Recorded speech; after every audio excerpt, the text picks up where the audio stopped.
Yo, yo, ladies and gentlemen, boys and girls, children of all ages, it is not the last Wednesday of the month, but we are still here. It's your boy Stenton, along with Sudal. and my brother, T-Bone. and this is the Man Cave coming to you live from the G Spot. All right, we got a good show for you today. I'm just gonna breeze on past that. Um, it's such a good show. I want to start with the breaking news if I can. Of course I can. I'm hosting the show. I can do this. So as you may or may not know, Vanessa Bryant has or had an emotional distress lawsuit because of the photos that were shared of Kobe and Gianna after their untimely death. Well, just 4 minutes ago, the jury rules that the authorities caused them emotional distress by sharing those photos, and they have just been awarded $16 million. Yeah. Cash. Well, not cash, but And justly so, man. That's just so distasteful, man. You don't put everything out there on this social media just for everyone to see. There's some things you just don't. It's just not right to see. I don't want to see it. I never seen it. I don't want to see it. Yeah, I definitely don't. Timo? Yeah, that's basically like the equivalent of like embezzlement of information. Like you're privileged to be able to be in the situation to deal with these situations, and then now all of a sudden the celebrity is in a in a bad way, Mhm. and they're just going over here and just taking the information and use it for their own personal gain. That's the equivalent of embezzlement. So Yeah, and then it's like it's taken a step further in the disrespect range because it was somebody who died, like that was somebody's husband, father, son, relative, like that was you don't want to see your family member like that, period, especially with the details of the pictures, because I read it and they were very, very gruesome. So I am happy that they won their case. That you can't put a price on something like that, but at the end of the day, I believe Well, that should be they did put a price on 16 million. yeah, that if you had to put a price on it, that sounds like a pretty good price. But let's hop into it.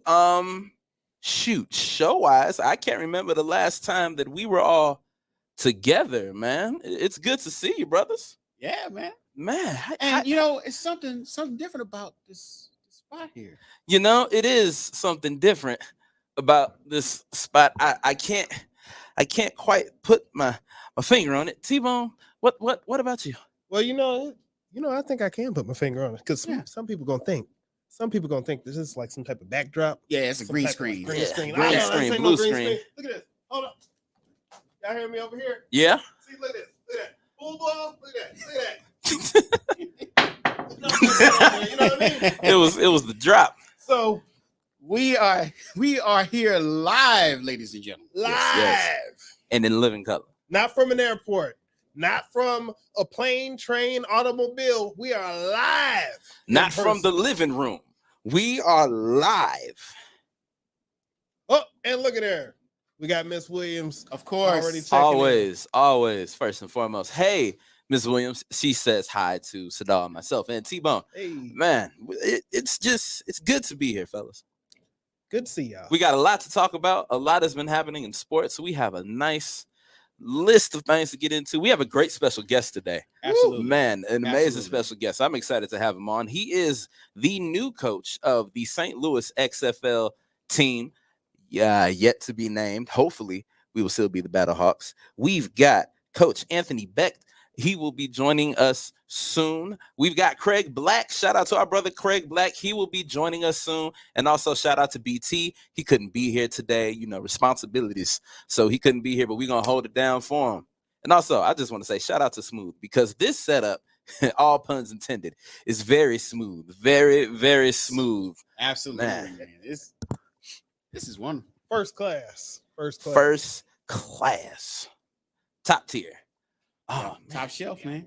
Hmm? Yeah. Oh, yeah. And then we also want to shout out the owners of Club G Spot, the Gambles. They will be down shortly. or towards the end of the show, we would get to see them and give them their comeuppance and their flowers and thank them for allowing us to use their spot, because it is a really beautiful place. From the minute you pull up, it's like, oh man, like it's Black excellence. As you can see, Yeah. we've got, it's just, the setup is beautiful. The setup is absolutely amazing. So, dog, what's going on, brother? Man, there's a lot going on. I am the real estate DJ. Yeah.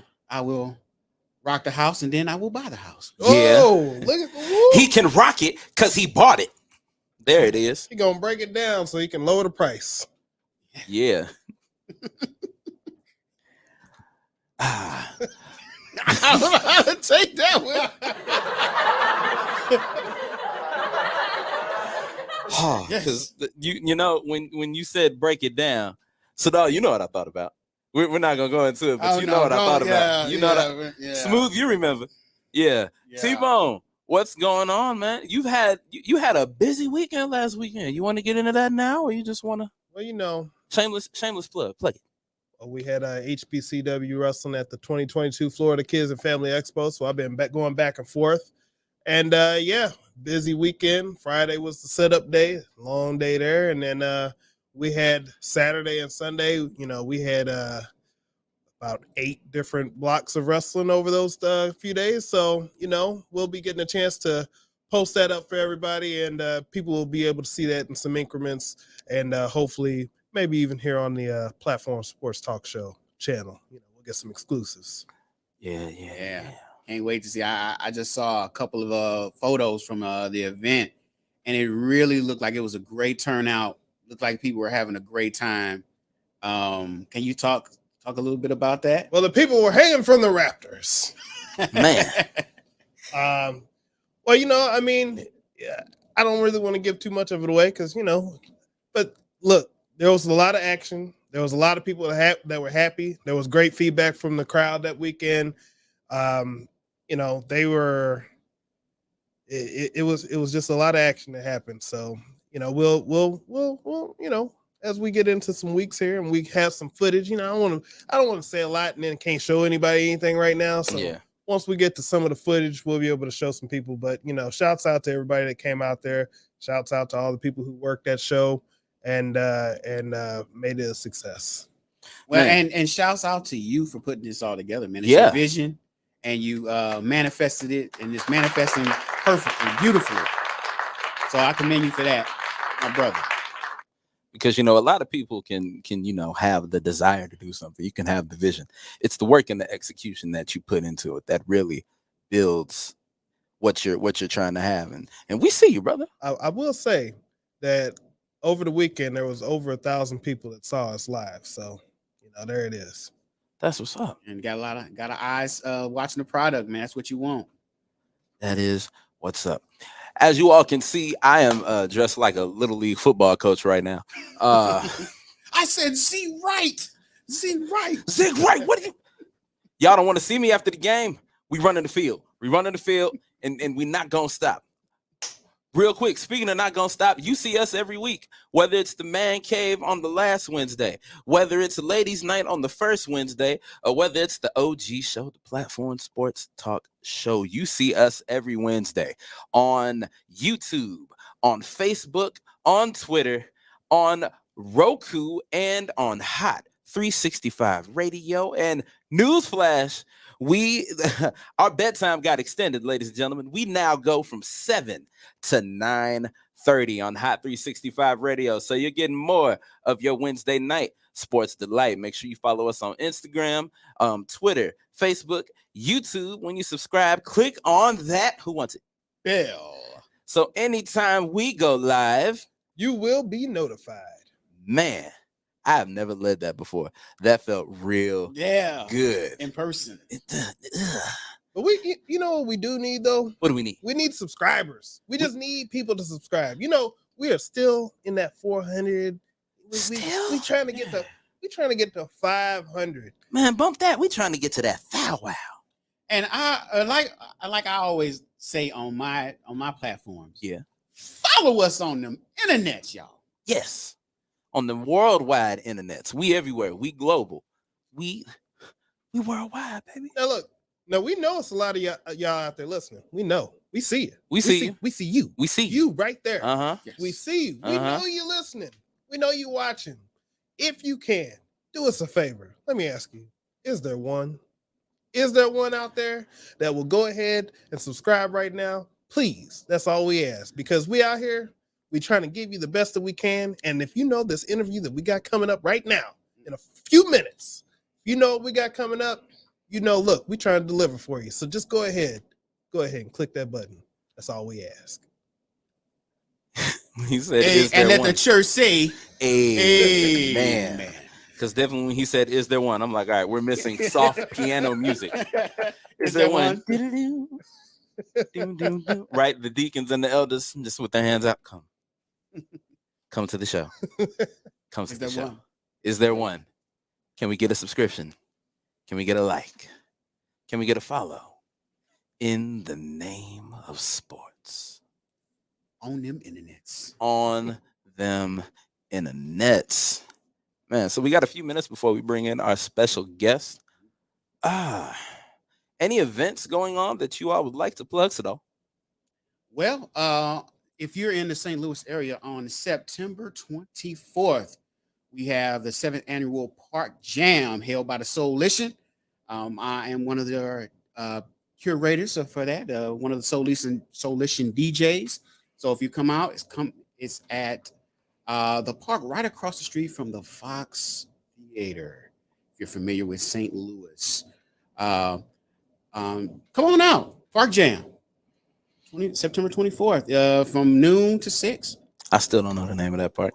Oh, I know where it is. It's on the tip of my tongue right now. I'm trying to, you know, Grandel Square yeah. Park. You know, it's like when you're from St. Louis, you know where it is. You know where it is. But then when somebody says the name, hey, you know where this park is? We're like, it's Strauss Park. That's the official name of it. Okay. But nobody knows Strauss Park. What's that? Yeah, that's why you say right across the street from the Fox. You said it the first time. I was so confused. I was like, Strauss? I ain't never heard that. Jam. You mean that park over there by the yeah. You know, we use landmarks. Yeah, that's by the best steakhouse. Yes. Yeah. Well, that's where the Park Jam is gonna be, man. We're gonna be rocking it out noon to 6. Come on out. It's gonna be a good time. We've got, I don't know, about 7 or 8 DJs, I believe, gonna come and rock it for you. It's a good time. Bring the family. Enjoy the music. It's gonna be personally my first Park Jam. So, and that was when September 24th. It should be a Saturday. Sounds like a Saturday. Yes, it's a Saturday. It should be. I hope so. It is a Saturday. I hope so. Because oh God, if it's a work day, oh no, I can't pull that. All right. Well, ladies and gentlemen, we have done all the talking. It is now time to do the walking. We're going to get this show started, and we're kicking it off with a bang. Ladies and gentlemen, we have with us an 11-year NFL veteran, former coach of the Wiregrass Ranch High School, offensive coordinator there, and now he is the new head coach of the St. Louis XFL team. They're coming back, baby. You saw the way the St. Louis showed them love before. We're going to show them that same love again, and we're going to show this man love right now. Ladies and gentlemen, the new coach of the St. Louis XFL team, please welcome into the man cave, Coach Anthony Becht. What's going on, Coach? Gentlemen, great to be on, man. Love it. I love the setup too, man. That's pretty sweet back there. How you guys doing? Oh, man, we're doing good. How are you? Life is good, man. Just actually flew up to New Jersey. I'm going to the Giants-Jets joint practice tomorrow. I'm actually calling the preseason game on Sunday. So, these preseason games, guys, for me are gold. They're like my Super Bowls because I'm looking for the best players so I can bring St. Louis a winner. Man, we love that. He's already got that winning mentality. We love it. Well, Coach, we are excited to have you here. We got you for a good time, but not a long time. Hopefully that'll change. So I just want to hop right into it with the first question that we always ask our guests. And I'm actually going to throw this question to Sadal. Well, I really wanted to know, going into the season, going into the new XFL season, you got a lot of new guys out there. Tell me a little bit about how you're going to approach things as a coach, your philosophy on getting the team together. What does that look like, and what does that entail for you?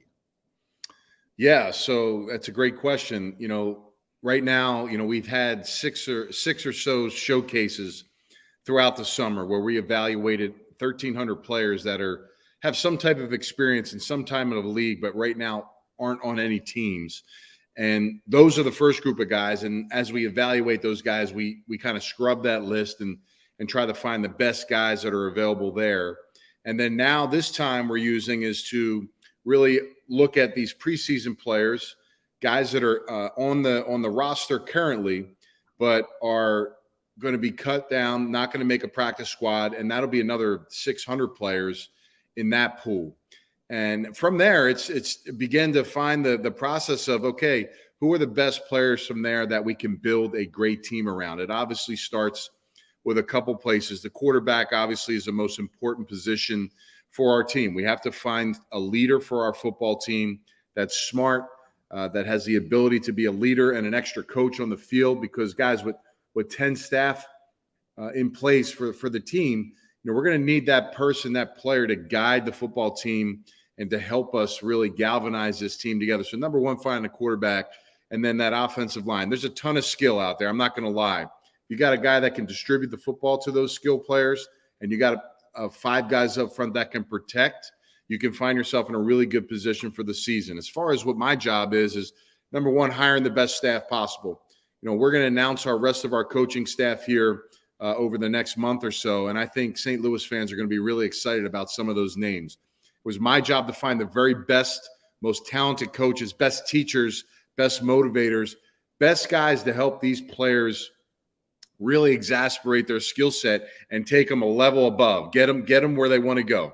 Every one of these players wants to play in the league. Well, they're not there. Why aren't they there? Finding out, locating what those reasons are, and elevating their skill set to give us, number one, the best team that we can put out there, and ultimately developing these players on the field. My style is very simple, guys. Playing 12 years, 11 seasons, 12 years in the league, I did it with a couple of reasons. I got there because of talent and skill, but over time, the things that changed were the way I honed into the details of the game. I really think as I went through my career, I watched players that came in that were so talented and had all the skill. They didn't know what it took to stick around, because they didn't take the small things, the playbooks, the little details and nuances of their job and assignment. They lived off their talent, and they tried to live off from their athleticism. And that doesn't carry you all the way through to play double-digit years in the NFL. So, for me, it's my job to make sure that they go out there and really buy into that. And that's going to take a group of us to do it the very best that we possibly can. We're going to have a great system for these players. We're going to be coaches that can coach, but yet it's my job to understand the player as well, because everybody's motivated differently. Every one of these guys are not going to have played with each other before. Every one of these guys are all going to be coming to a new environment. But the one thing I can say about these players, being having some experience coached in the AAF in 2019 under Mike Martz in San Diego, is these guys are hungry. They want the knowledge. They want to know, Coach Beck, what did it take? How do we get to where you were? And quite frankly, that's my job, to try to get those guys and galvanize those guys and give them that information they need so that we can make the very best team, player, and organization for this franchise in St. Louis. Absolutely. All right. A quick question. Well, not a question. If you could just give us like the feeling that you got when you got the call saying that you were going to come coach in not only a city that you played in, but a city where, since you played here, the dedication of the fan base and how hard we will support our team here. So how did it feel coming back this time as a person who has more, I want to say more control in the way that the team goes? You were once a player, but now you're coming back as a coach. How did that feel? No, listen, this thing started a long time ago. When I played in the league around year 7, I was the kind of guy that was brought to a team to help galvanize a tight end room, and then also galvanize from a leadership standpoint the young players in the locker room. And those leadership skills, the ability to kind of focus in on those kind of guys and help them along their way, that was a part of the process that led me to believe, okay, I'm a teacher of the game. When I retired from the NFL, I had a lot of options. Coaching was one of them, immediately to jump into sports media, which I ended up doing here for the last decade. I chose that because timing wasn't right for me. I had some kids that I wanted to spend some time with and coach and be around and do some family things. So I got into the media, and the media was actually strategically placed for me to dive into the college football game. Being in the NFL for a while, I kind of grew away from the college game, and the game had changed. And by me calling, 7 years of ESPN college football games, NFL games, over 200 games, I learned a lot about the coaching style, the player, this generation of player, what it took to kind of lead some of the best athletes in the country at the college level. And then also, staying in the NFL side, I was a mentor to a lot of players that were leaving the league and helping them transition in a position with the NFL called the NFL Players Legends Community Coordinator. 24 former players that help players move on from football and dive into the afterlife. So those components, along with coaching in the spring leagues, and I've been coaching 10 years in these NFLPA Collegiate All-Star games. I was a high school coach for 2 seasons as my son finished his high school career. All of those things were one component of what the XFL was looking for. Now, go back to August 20th, 2020. The Rock, Danny Garcia, Redbird Capital purchased the XFL from the WWE. That day, guys, I got up and I said to myself, I need to be a head coach in this league. I love the spring league. I love the concept. It's the purest form of coaching. I didn't have any connection to The Rock. I didn't have any connection to Danny Garcia. But I started circuiting my mind. How did I get to the league? How did I get a college scholarship? And I just started diving in and became very persistent on getting in front of the people that mattered. I had a vision. I had something to sell. I was passionate about it. I finally got to that point. I worked my way in, and I was not on their radar initially, but I made them, really think hard about what I was selling, and they loved it. And when I got in front of Danny Garcia and that day came, it was awesome. There was one component, though, guys, that was important to me, is where I was going to be head coach. And you mentioned it earlier, the fan base, the passion, the desire. St. Louis was the place I wanted to be coach. I live in Florida. Orlando was an option. From Philadelphia area, went to West Virginia, so DC was another area. But my time in St. Louis, watching St. Louis team play in 2020 and watching that dome rock, that was unbelievable feeling to watch. And I know that experience is going to be awesome to be around, and I was desperate about being the St. Louis head coach. So I loved my time there as a player.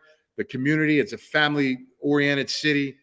There's a lot to offer there. And you're right, they're hungry for football. I went up there for 3 days, and people couldn't stop talking about, they couldn't believe that football was back again and how enthused they were about getting the tickets, getting back there and cheering on the team. So for me, guys, it was a no-brainer. So listen, I've been telling the fans, it was hashtag, fill the top. I know that they were close to doing that before COVID hit in 2020. I want these fans to come out. This is a family-oriented game. This is, friends, family, everybody that can come out, high school kids, military. We're going to find ways to get as many fans out there as possible on top of what we did in 2020. The fans do their part, guys. I'll do my part and put a great team together, someone that the fans can be excited about, that can cheer for and really get a winner there. But bringing football back in St. Louis, being a part of that city was number one priority once I got the job, and that laid its foundation for itself, and they offered that to me. So now it's about building a great team. And trust and believe, Coach, we here in St. Louis are going to hold you to that. Real quick, before we move any further, I mentioned him earlier. He is here with us right now. Ladies and gentlemen, the fourth member of the Man Cave. Please show your love to Mr. Craig Black. What's going on, Craig? What's up, fellas? Hey. What's going on? Yes, sir. What's up, sir? That's good. Hey, thanks for having me. Once again, I'm sorry I'm late. You know, a lot of things going on the East Coast right now, but I see we got the coach there. Coach, I'm excited. I'm happy to see football back in St. Louis. No doubt. Hey, Craig, great to meet you. Thanks for having me on. I'm glad you're here. No, I was just telling the guys, just how absolutely, humbled and excited I am for this opportunity. The XFL giving me a chance, and I think they've been very strategic on the head coach choices. I love the fact that they've kind of opened the box a little bit for other style of coaches as far as where they went to find them. You see the great coaches that they brought in that everybody knows, the Stoops, the Wade Phillips, the Haslets, but some Hall of Fame players, some long tenured NFL players, great leaders of the community of the NFL. And these guys got a lot of information like myself to deliver for these kids that are going to be playing, these young men that are going to be playing in these leagues. So I'm excited about it. I can't wait to get up to St. Louis more, but it's going to be pretty intense and exciting. All right. Hey, Coach, this is T-Bone. I'm happy to have football back in St. Louis myself, and we're definitely going to be here to support the team and spread the word and get people out to that dome to see y'all play. I have a question for you. You brought up the showcases earlier. I'm an HBCU graduate, Kentucky State University. Awesome. And I just wanted to know, did you have a chance to get to that HBCU showcase a few months ago? I sent my DPP, our Director of Player Personnel, but all that stuff was filmed. And, first, it was probably one of the most talented showcases we had. It wasn't one of the biggest, but from the quality of player there, I couldn't stop watching some of these guys. We got great reports written up by our DPP and Dave Bowler, who's my general manager for the football team. And Dion did an excellent job. It was an awesome showcasing. There were a ton of players there that really caught our eye. And I think it's exciting. This is a league of opportunity, right? This is a league that, is going to look under every stone to find the very best players. And not just the best players. Sometimes we get confused of, hey, we got to bring this former NFL guy or this younger. Like, there are really, truly talented players out there. Some of the schools, guys, that I was looking at for some of these players that showed up at these showcases were remarkable. So really excited the fact that we got to go and spend some time and see those athletes. And, yeah, definitely no question that there's going to be a lot of great players coming from that showcase for sure. Awesome. All right. Craig, Yes, back. yeah. What's going on? Did you have any questions for Coach? Well, Coach, I want to know what's the wildest rule that you've noticed that the XFL has right now. The rule that you was like, wow, they're actually doing this. What was that wow moment, Coach? Yeah, so there are some things, some wrinkles. It is going to be NFL based rules in general, but we do have new sprinkles, things that make scoring exciting. In particular after a touchdown. But so some of these things I can't really put out there, but I promise you there's going to be some things that special team wise, the way we actually can challenge a play throughout the game, that'll be interesting as well. So I can't really put out there exactly what is going to be. The rule book will be out there. Everybody will be able to see it. We'll announce some things. The league is strategically rolling out certain things as we go along. And I know a lot of fans want to know what the team's going to be called. Is it going to be the Battlehawks again? Are we going to have the same logo? The rules, what are the coaches, the rest of the staff. So, I know those are truly, fans deserve to know these things, and they all will come out. The league has a plan here.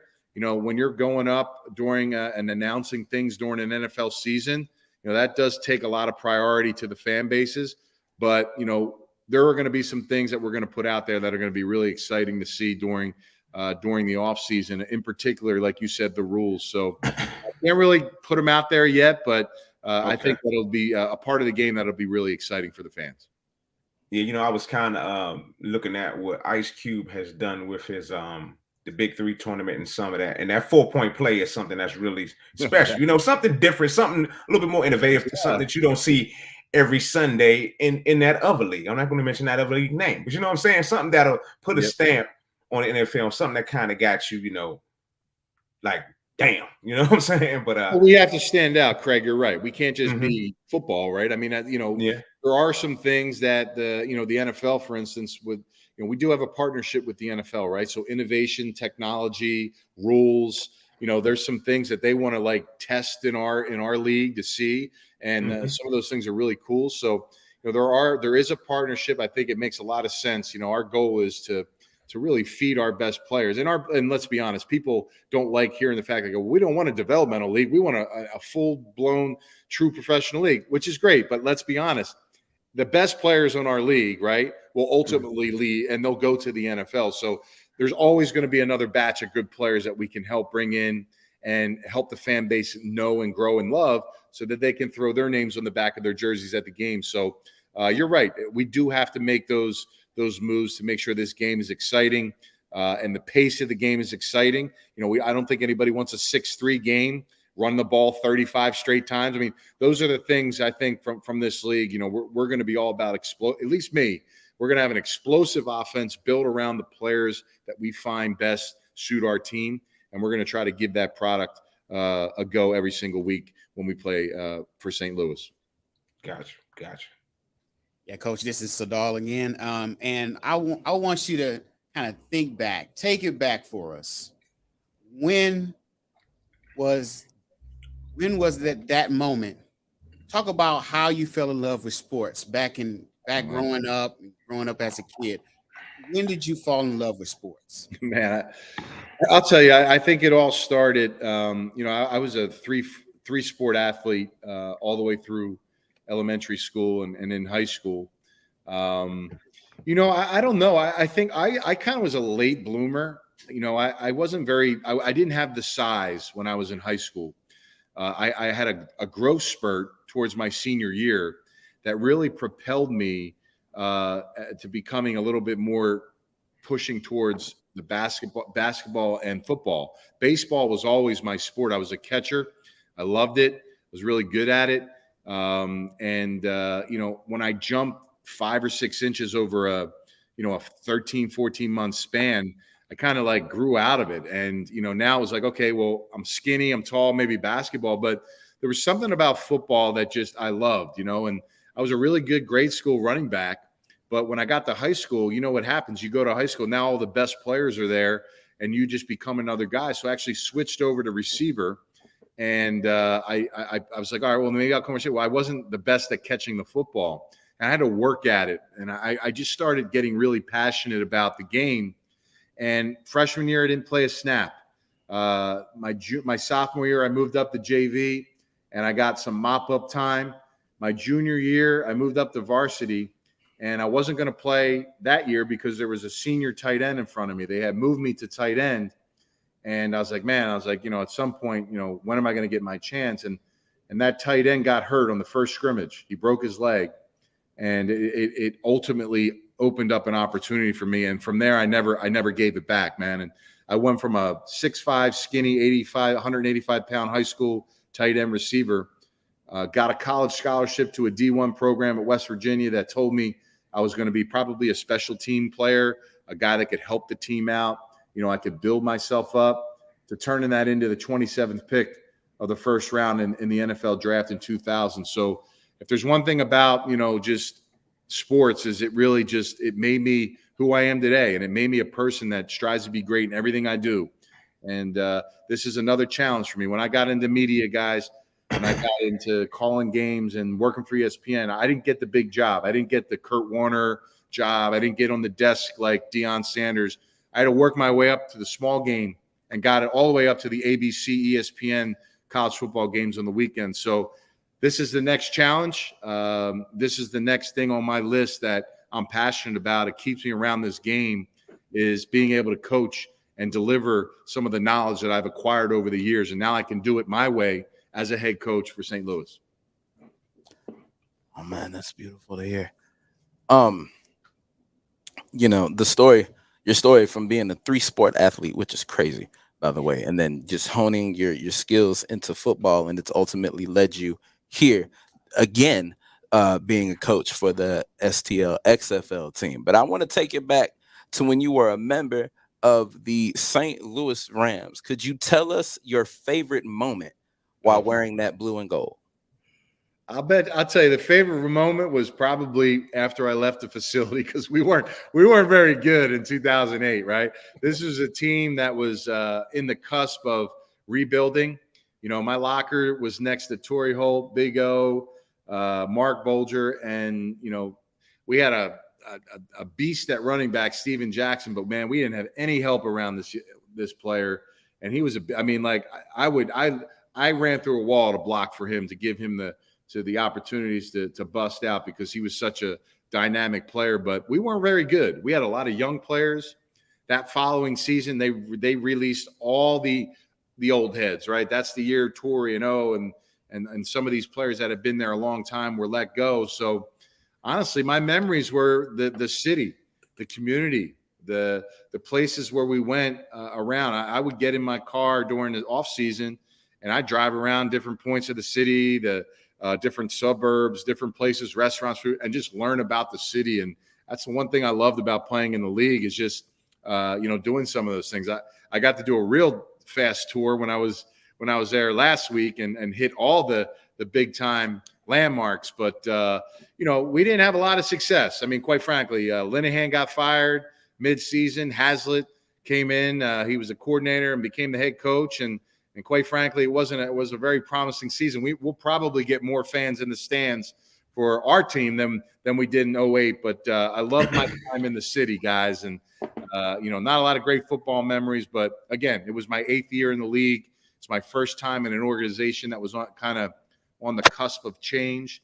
And, of course, then they left, right? Then they left, and they did well. But, football is back now. So I'm glad this team gets to come back and show off what they can do in the St. Louis area. Yes, and I think St. Louis is like yearning. They're really I don't know what you can call it. They're hungry right now for some football in St. Louis. It's like bringing your team, bringing the XFL back it's a blessing, and you have the city in the palm of your hand right now. To think about it, Coach. I mean, it's like you can make the biggest mark, because I believe them Rams left and that guy Cronky, he left a big stain on St. Louis football wise right now. So it's like you have the opportunity to take the city over and just become not quite the Cardinals, but y'all can take over in a big space. You know what I'm saying? No, you're right. It's a sports town. It's a sports town, man. I mean, yes, it is. And I'm happy. They got a lot of great team. I mean, heck, they got the soccer team coming in. Like, that's awesome, right? I mean, there's just so much to be excited about. But you're right. There is a lot of passion and hunger for this football team. I'm going to spend every waking moment to find the very best players. And this isn't about me. This isn't about my aspirations of being an NFL coach. This is what I want to do. Like, this is the level I want to coach at. This is where the hungriest players are that have chips on their back. And I think when you got a chip on your back, guys, I think you guys have been in those situations where people doubt at you. That's when you can really show your finest moments. So hopefully we can get these players to find their finest moments. Their best playing days are with us, and we can put a great team together. But I promise you, you're gonna see a high character, very detailed, smart team that's going to work hard, have enthusiasm on the field, have passion. I'm a very passionate person myself, and you're going to see some fire from me and the players and coaching staff that I'll have. So I'm excited. And one thing that I'm going to be, that's maybe a little different, guys, as we wrap it up here is, I'm very active on social media, man. Like, coaches aren't really doing that. Like, it may be a distraction, but I want to engage. It's important for me to engage with the fan base, right? I get so many questions.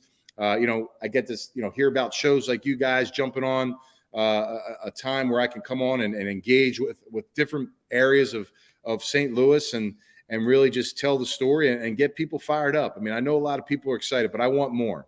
That's something that I want. I want more fans there. I think it'll be great. And it's great for the players, because these players, if you're in a stadium with nobody there, and we know that's not going to happen in St. Louis, that's a piece of the growth process of a player.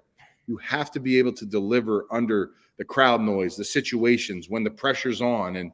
And that's what the fan base brings. It's going to be loud. I mean, you're going to be on defense, and opposing teams in there, and it's going to be hard to hear. Like, you got to be able to perform at a high level. Everybody's got to be able to communicate in their way so that we can go out there and execute. So even for me to make decisions when it's piercing death out there, that's I want that. Like that's what you need to strive on, because that's what brings the best out of the players. And I think that's what's going to be an experience like no other in any city that has a team in the XFL like St. Louis.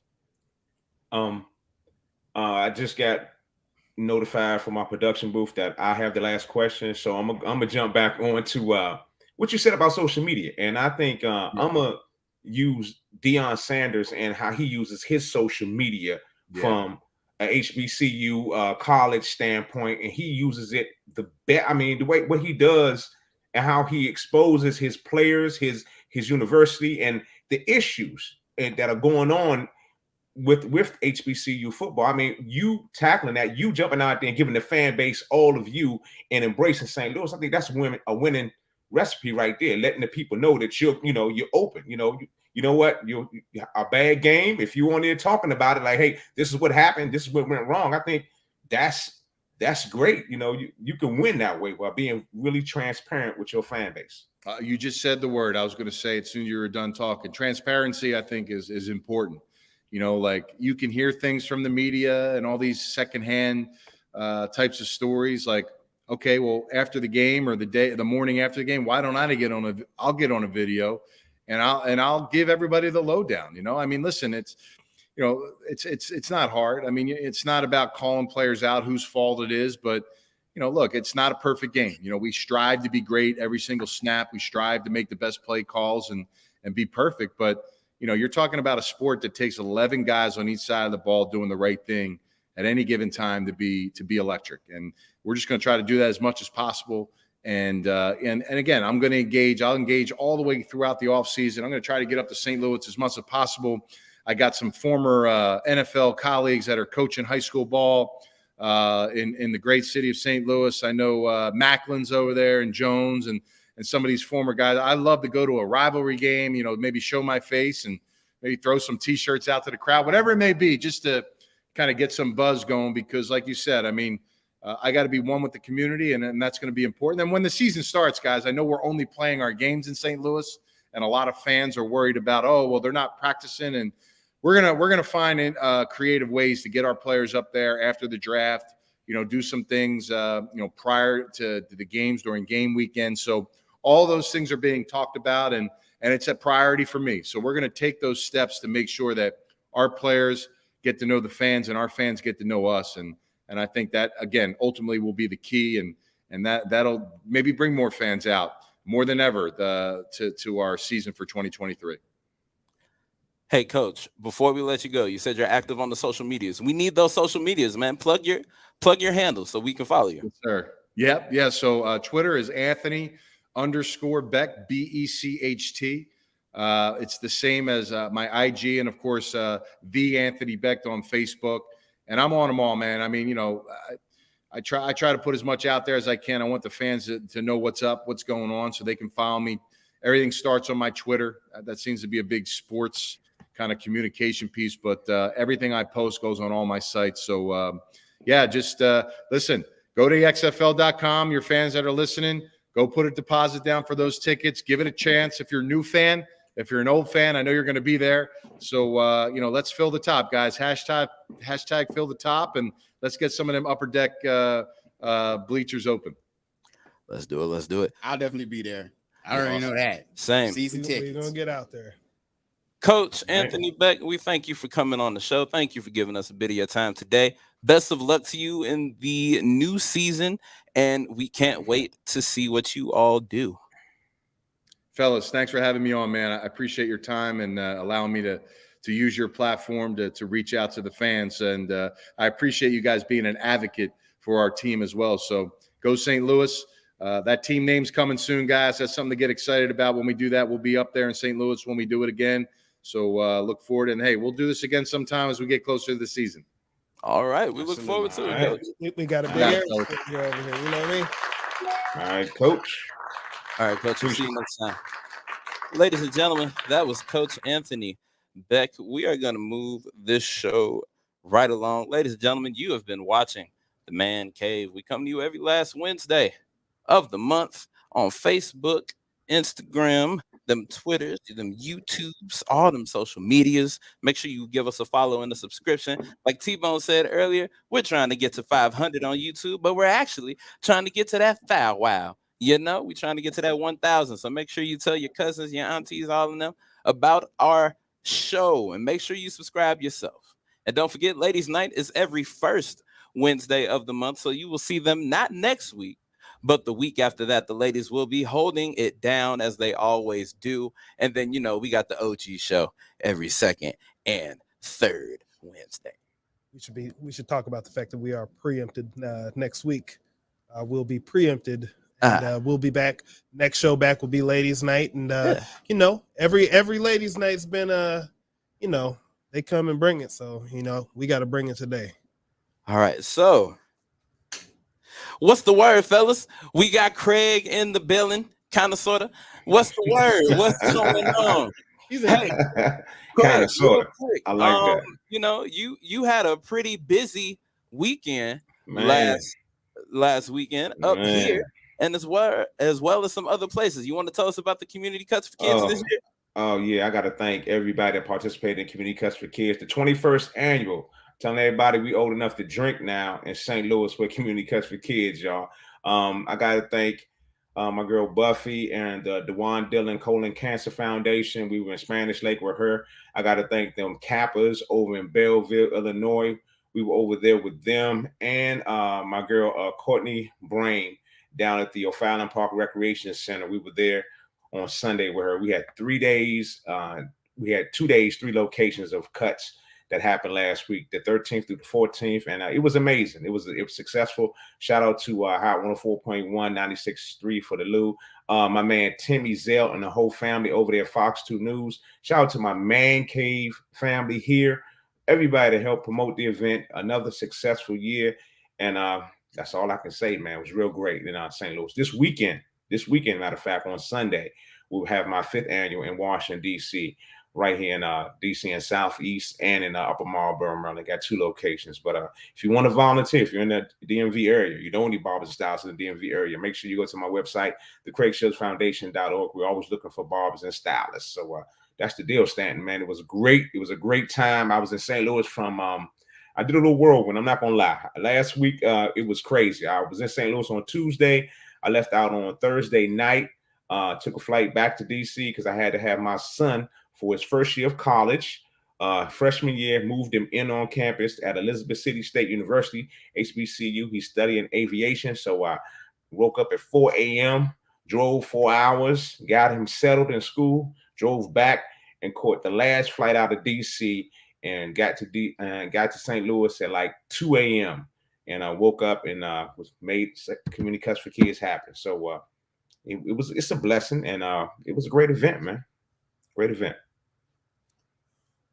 Stanton will be right back, but you know, hey, congratulations on your son, you know, and all his accomplishments and going to college at the HBCU at that.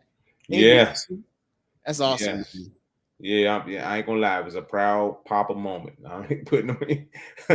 Unpacking this stuff on campus was one of them moments. They had a lot of pollen around there for some reason. I don't know. My eyes was kind of messed up. They was cutting onions somewhere around. Yeah, they were cutting onions, had pollen. They were doing all type of things. Allergies flared up. Man, allergies kicked up. But nevertheless, got him there. He's down there, and you know, right now it's on him. You know, you just gotta let him go, let him grow. You know what I'm saying? Hey, success. The eagle has landed. He's where he needs to be. He's going to continue to grow, continue to fly. Yes, sir. Yes, sir. And, you know, again, congrats to you for your event there. You know, I thought I had the crazy travel plans.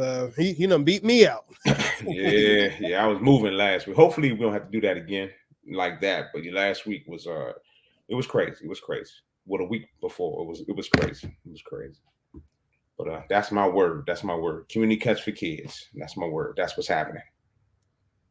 So, well, let's see what we got. What's the word? You know what? I have something. You know, when you talk about, let's bring it to sports here. Sports. Did you see Nick Saban's contract?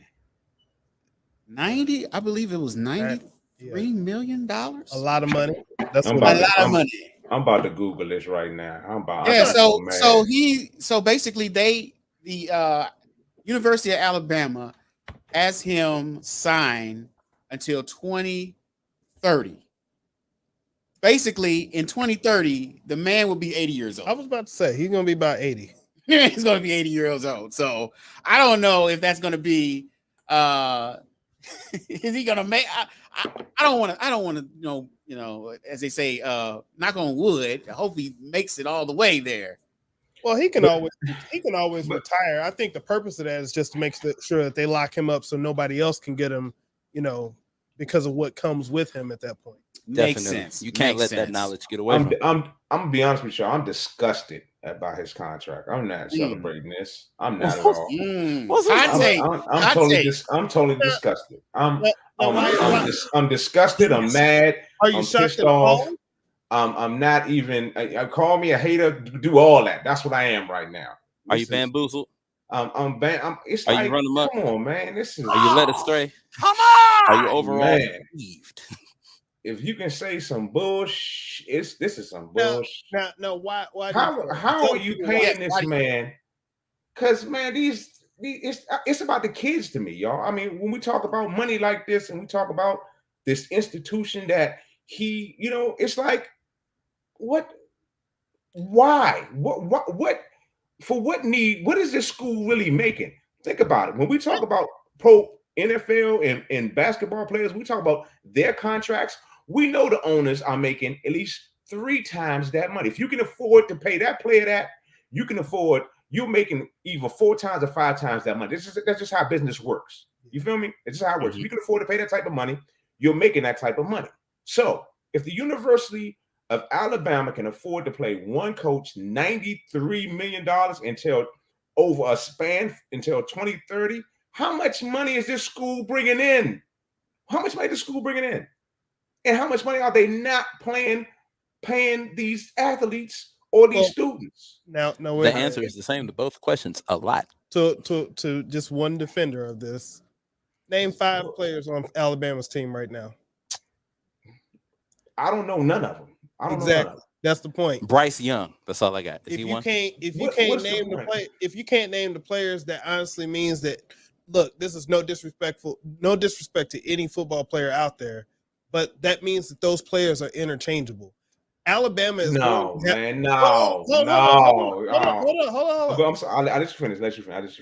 Alabama is going to have a football team every year, right? They're going to be able, because why are they able to get the best players every year? Why is it? I was right. Because they've been winning. It's a question for me because they've been winning. Basically. But why have they been winning?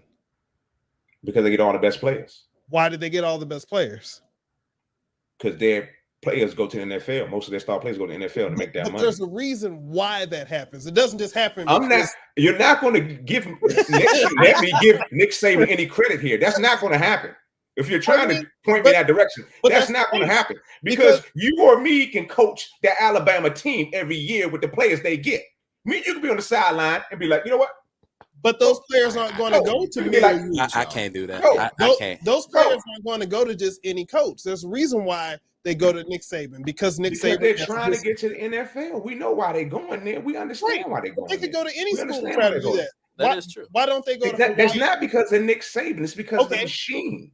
Okay, but why don't those players that go to Alabama go to Hawaii State? My whole point Hawaii is, State. My point. I'm just coming. I know it was the University of Hawaii, but Hawaii. I'm just making it. He just made a new HBCU. He just made a new HBCU, Hawaii State University. Hey. University of Montana. Why aren't they going there? There's a reason why. You don't have the coach that has the history. But what I'm saying is, we all know why they're going there, T-Bone. We understand why they're going there. We understand what's going on. My whole problem is that they're using all of our young black athletes to get this way, and they're giving him all the credit. It's like the same way in basketball with Capriati. What's his not Capriati? What's the dude in Kentucky? I can't pronounce his name. I know he's Kyler Perry. That Bama. Yeah, Kyler Perry. It's the same way, man. If they go through his machine, they're going to go to the next level, and that's just basically what it is. But his machine is his school. Okay, so what is it about the school? So going to that point right there, let's talk about Deion Sanders. Why are they going to Jackson State? Because they of wasn't Deion going to Jackson Sanders. State before. Because of Deion Sanders. Exactly. His recruiting ability. Exactly. Okay, his so recruiting. So hold up. But Deion Sanders is not making $93 million. Now wait a minute.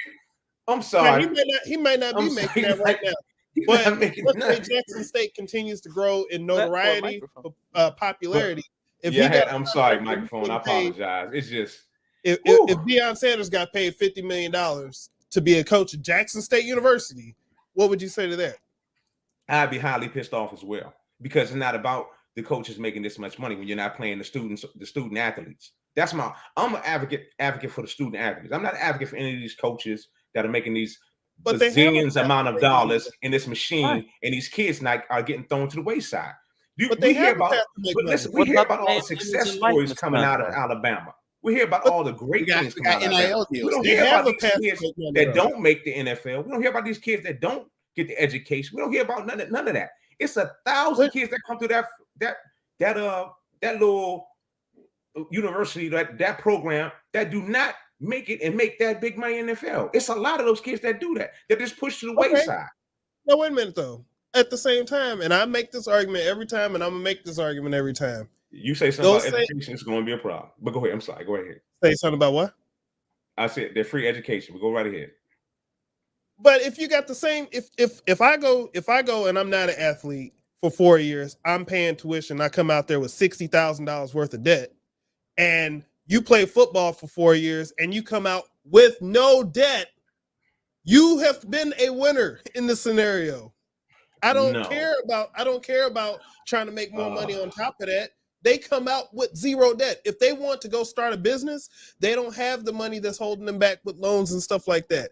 If they want to go do something, they can do a lot of things, and they don't have the burden of that debt that's already holding them back. That's the starting point for most people going to college. That, by the way, because they played on that football team, they recruited those other students to come there to pay that debt. So if you are going to college for free because you're recruiting other people to pay that money, you're the winner in that scenario. I'll agree with you halfway, because I do have a son in college right now, and I see the expensive, the debt a part of it. But you got to understand that's all part of the machine.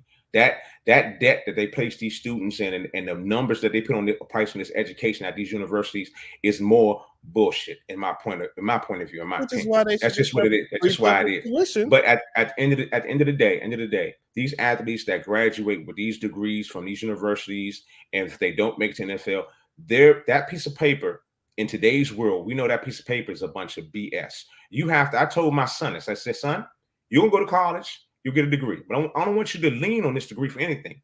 While you're in college, you need to network, you need to do internships, meet people, and embrace yourself in people that are in the field that you want to be in. You need to do internships at this business and that business, because that piece of paper that you're getting, it's not worth anything that it was in the past. It's not. It's like bad credit.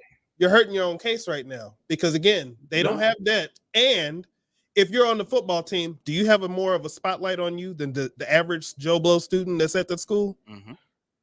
Especially Alabama football. You go to that school, people know who you are. They know your name. When you come out and you say, oh yeah, I played football for Alabama, or even if it's if you're up in Lincoln University up in Pennsylvania, if you're somebody who played football for that team, you already have a leg up compared to that. Doesn't equate to a coach making $93 million into a 2030, man.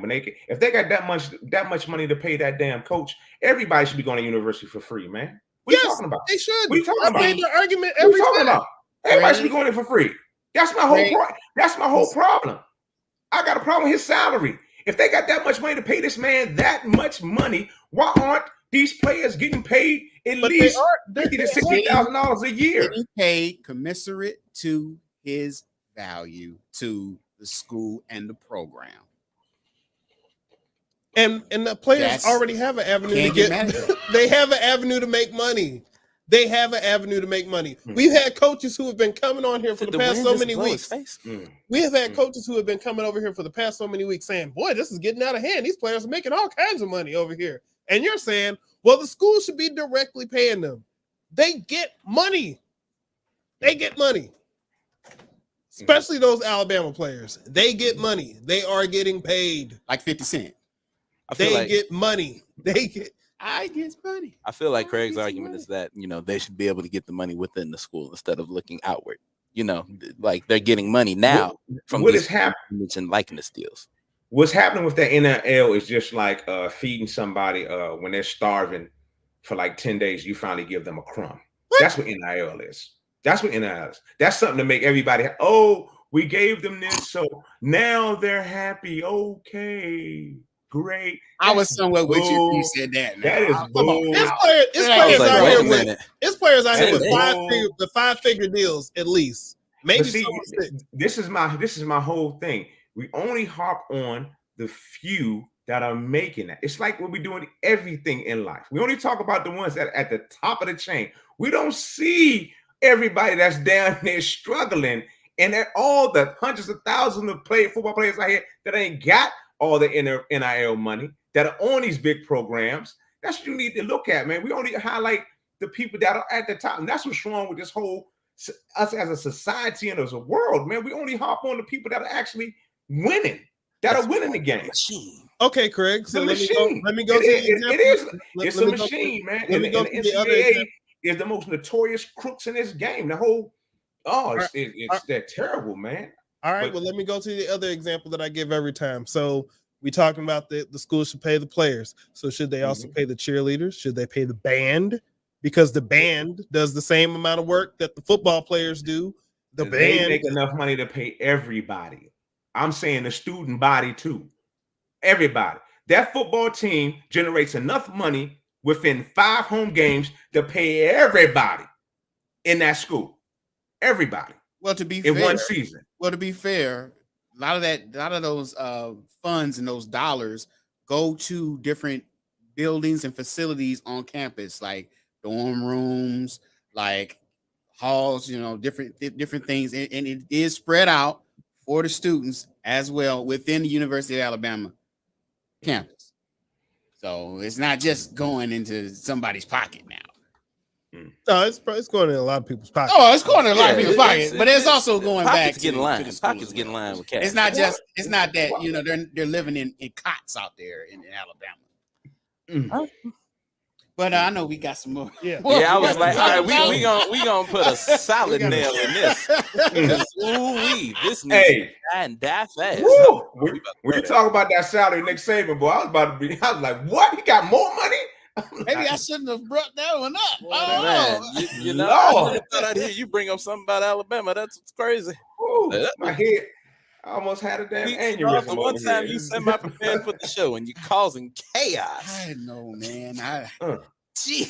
Every time I get on here on a live show, I always say something that just either triggers laughter or controversy. Either way, it lives forever. Hey, it's a topic worth exploring, but I mean, it's not like, let's just move. It is. Let's move So on, man. if we really want to be honest with it, Nick Saban is making that money because 1, he's got the product, and 2, he's got seniority.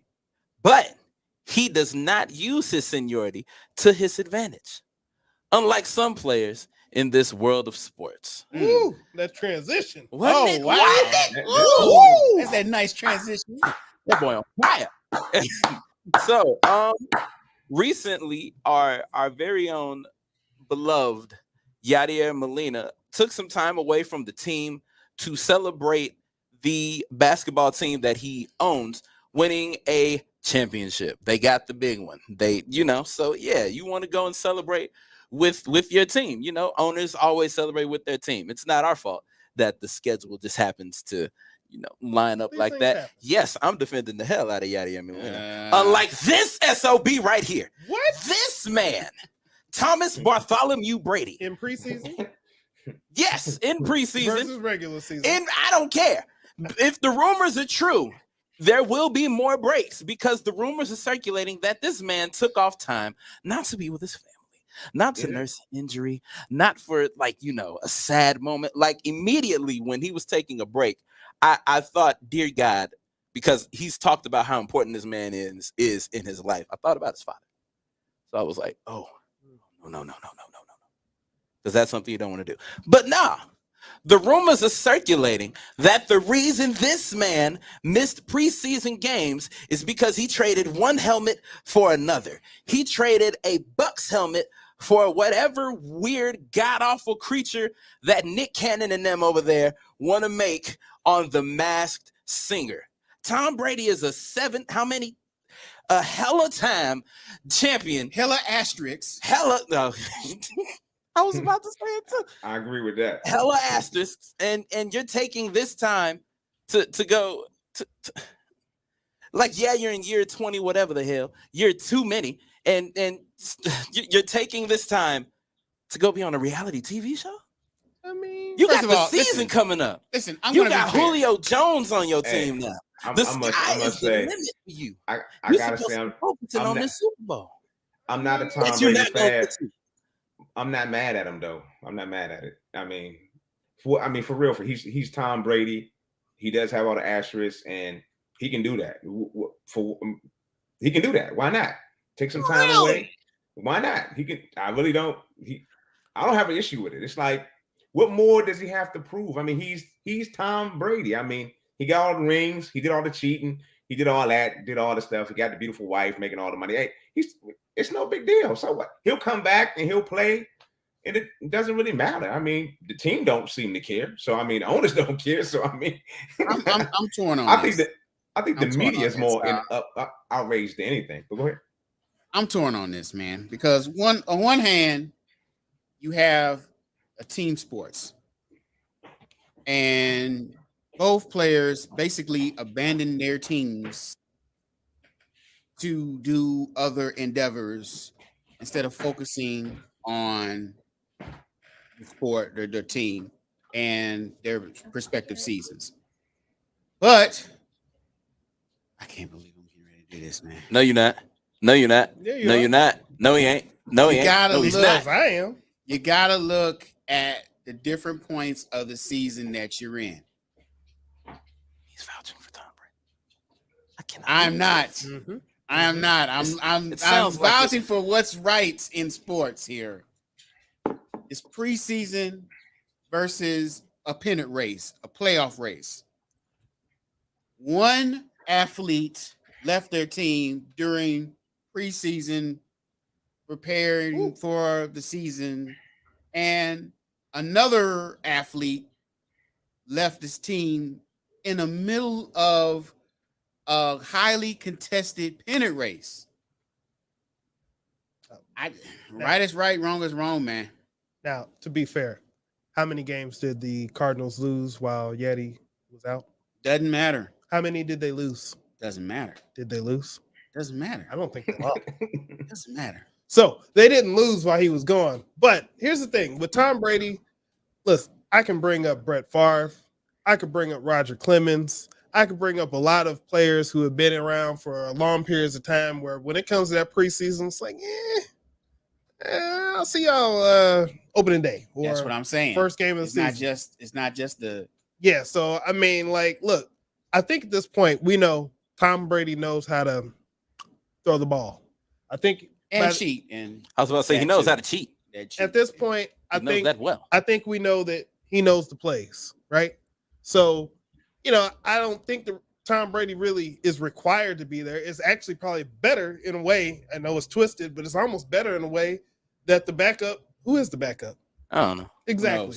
So the backup gets some work in, and the backup to the backup gets some work in. They can see some more of them. You know what you're going to get from Tom Brady. You know what that man's going to do.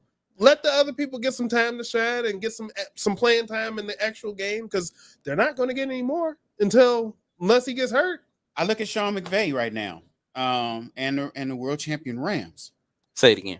The world champion Rams. One more time for the person to my right. The world champion Rams. Who beat the 49ers on the way to it. You may continue. I don't acknowledge them. They don't play their starters. Debo does. They don't play their starters at all. So, I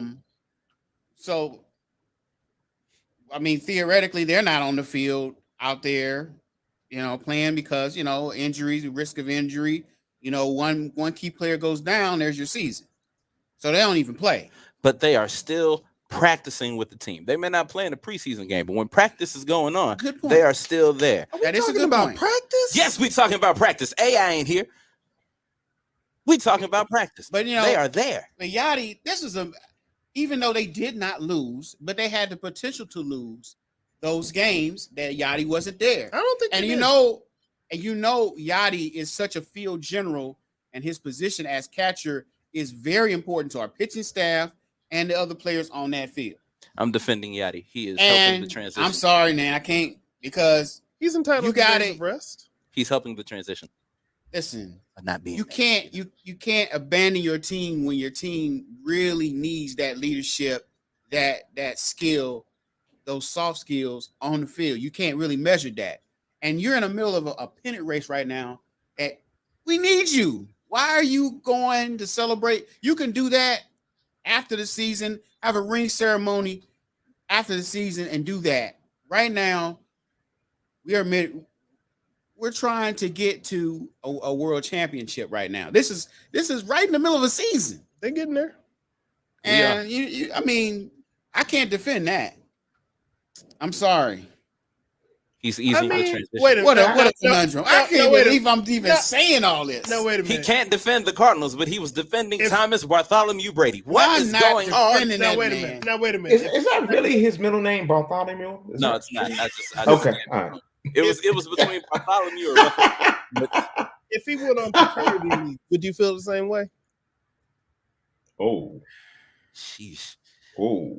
I mean, that's a reason. That's a valid reason. That's a reason. Death in the family, birth in the family. He got a birth of a ring. That's what he got. So I'm just saying, at the end of the day, you're trying to compare a game to actual, real life situations. And that's not even why he left. They confident, huh? That's not even why he left. Why did he leave? Rumor, I know. Giselle ain't popping out no babies. We talking about Yachty. Oh, so is. So is. I'm sorry, my disdain for time. I was still upset. All I'm saying is that I'm just as upset as you. How? And you the one doing it. People have left in playoff. You disappointed games. with yourself? Go stand in the nice ass corner in the back. All right. Just a hypothetical. I'm just curious.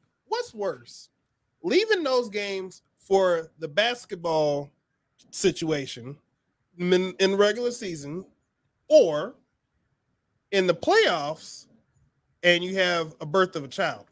Which one is worse? Who had a baby during the playoffs? I'm gonna be like this. There has been situations in the World Series back in the 90s, I believe. That just happened like a couple years ago with somebody. I can't remember who though. There's been a couple of instances that it has happened. Miss Williams. Real quick, we do have a few comments. I know Miss Williams wanted to know how many games did Yachty miss. That was her first question. Just two. And then she also said, I don't think a few games during the regular season, unless it's the last week or two, would make that much difference. If it were the playoffs, it would be different.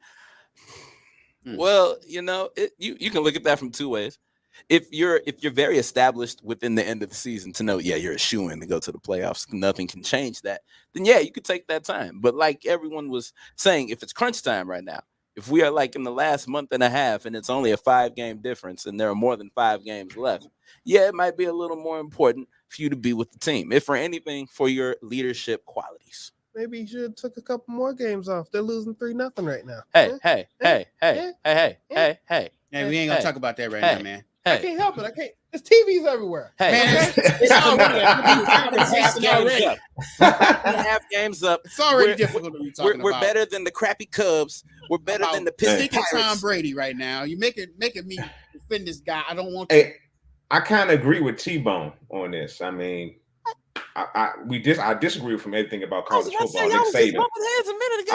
I disagree everything about his college football point of view. Terrible. This Yali Molina, he's on point with this. I mean, they didn't lose a game, so what does it matter if he left or not? I mean, come on now. I can see if they went over while he was gone. What does it matter? Who He's is back the producer on this show? and now they're losing. Bringing up these topics right now, just tearing this show apart. All the hosts is like, I agree with the man. He's making a good point. Fighting against each other, then we're defending each other. It's like, it's Face crazy. turn, heel turn. That's what happens. That's what happens. You know, in the man cave, man. We fight. We make up. That's what it is. Oh no, I'm still mad at him about the whole college football Nick Saban thing. Don't get me wrong. It's worse than the AEW storyline right here. Damn. But he ain't wrong. Not at all. But yeah, you know, my thing is, he was literally celebrating a positive return on his investment. Money. Yeah. Oh man, rest in peace, Shaq Gaspar. But you know, when we're 5.5 games above the Brewers, 18 games, dear God, above the Cubs. And during the stretch where they've been playing forever without a break. And you know, it's kind of similar to last year when they went on that unbelievable win streak. You know what? I think this is another segue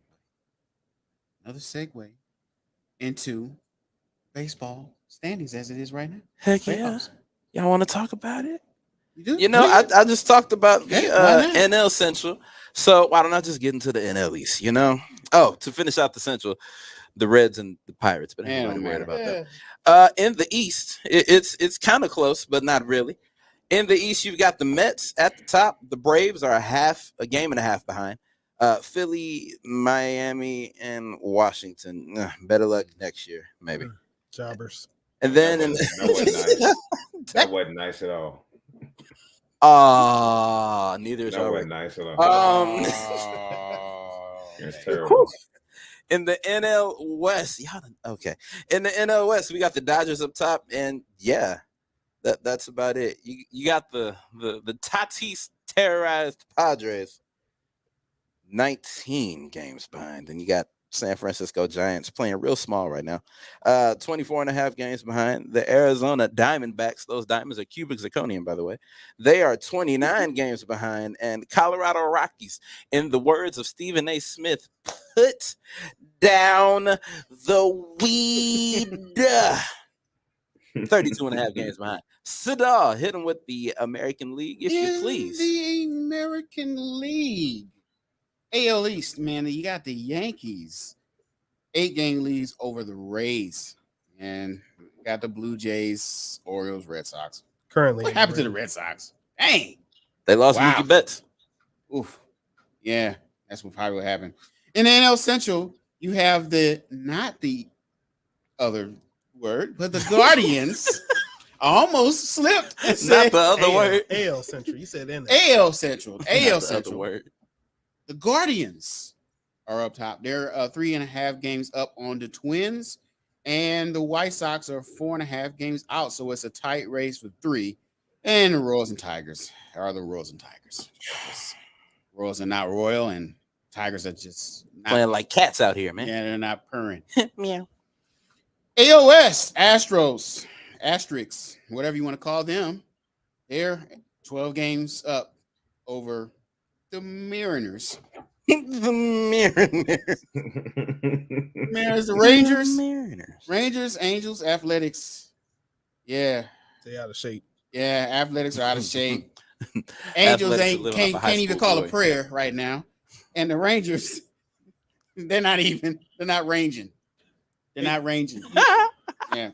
Rangers ain't ranging. You know what we need to do? What we need to do? I think probably at least by next month, or maybe we'll do it on the flagship platform Sports Talk show. We need to bring up our preseason predictions for the MLB. We need to go find those, pull them up, and see who was where we are. Because I feel like I had Cleveland in the top, or at least making the playoffs. I don't even remember. I don't even remember. I know I had the Cardinals. I know that much. Yeah, I know I had the Cardinals. I know that much. I know I had the team going all the way.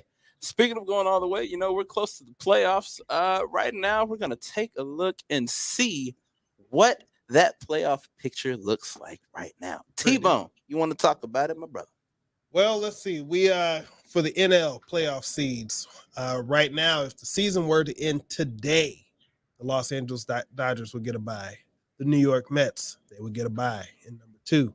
And number 3, we'd have our St. Louis Cardinals, and then you'd have the Braves at number 4. Number 5 would be the San Diego Padres. Who you daddy? And number 6, you'd have the Philadelphia Phillies. So you'd have 3 against 6. So the Cardinals would get against the Phillies, and you have the Braves against the Padres. That actually doesn't sound too bad. But doesn't. you know what would be better? Who? If we got the bye. So we need to get by the Mets or the Dodgers. And well, it's only so many games left in the season.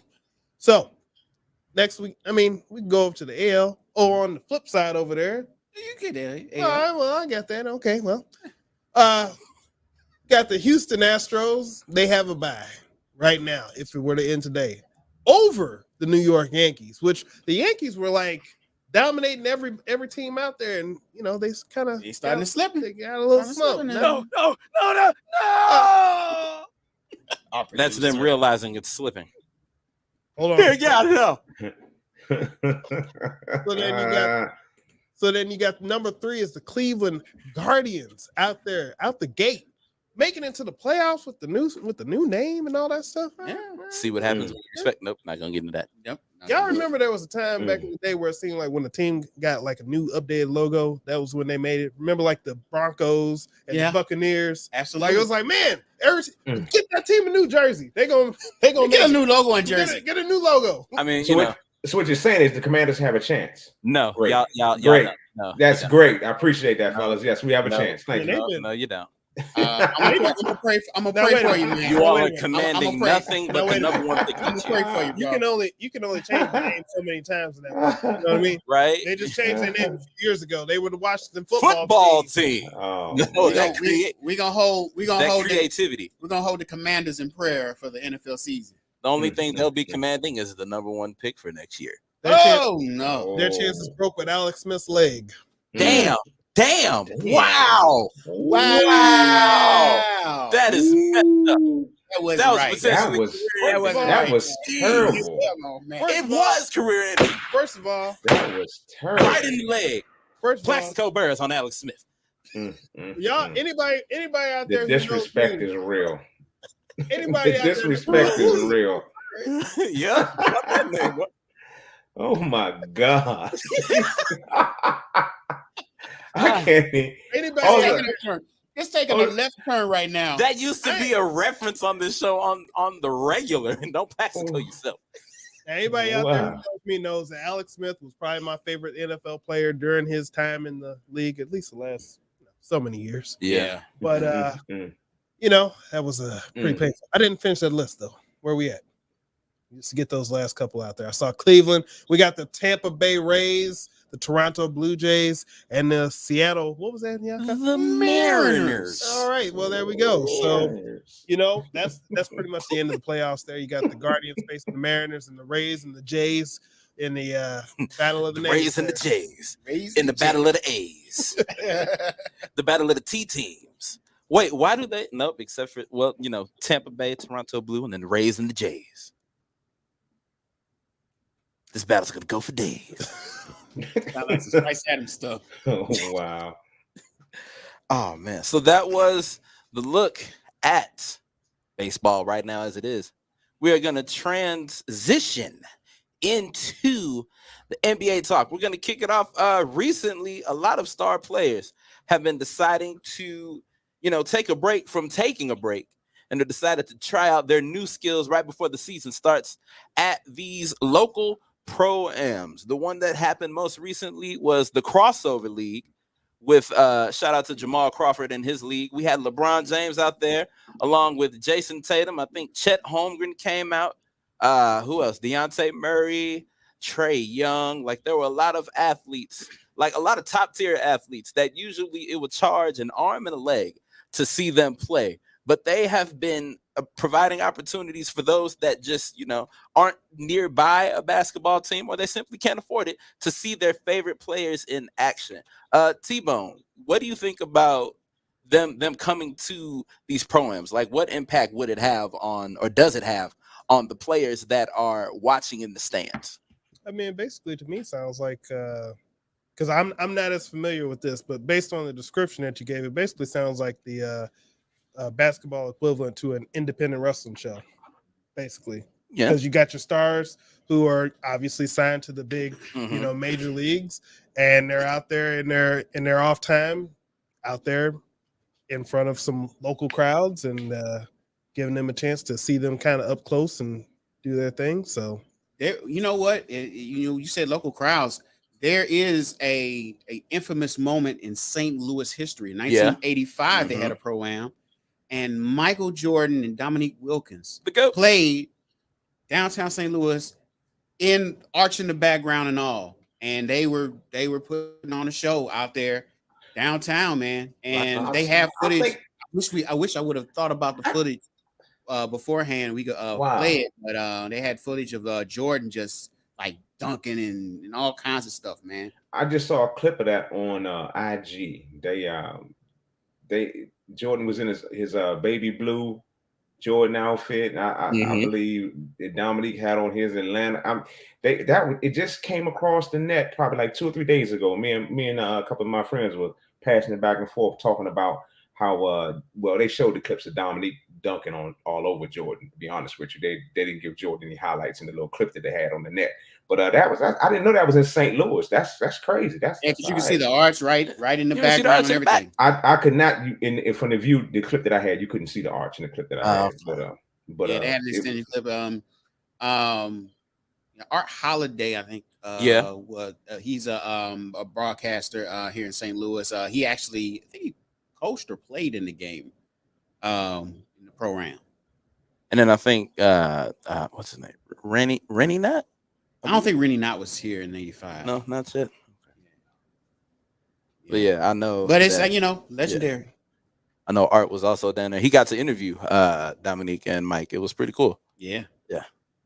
The GOAT, Michael Jordan. After after this show is over, you got to look that up. Oh, he's got the clips right there. Pull it up just like that. Pow. Yeah, it's a little bit of clips, little baby clips. Of course, they got Dominique.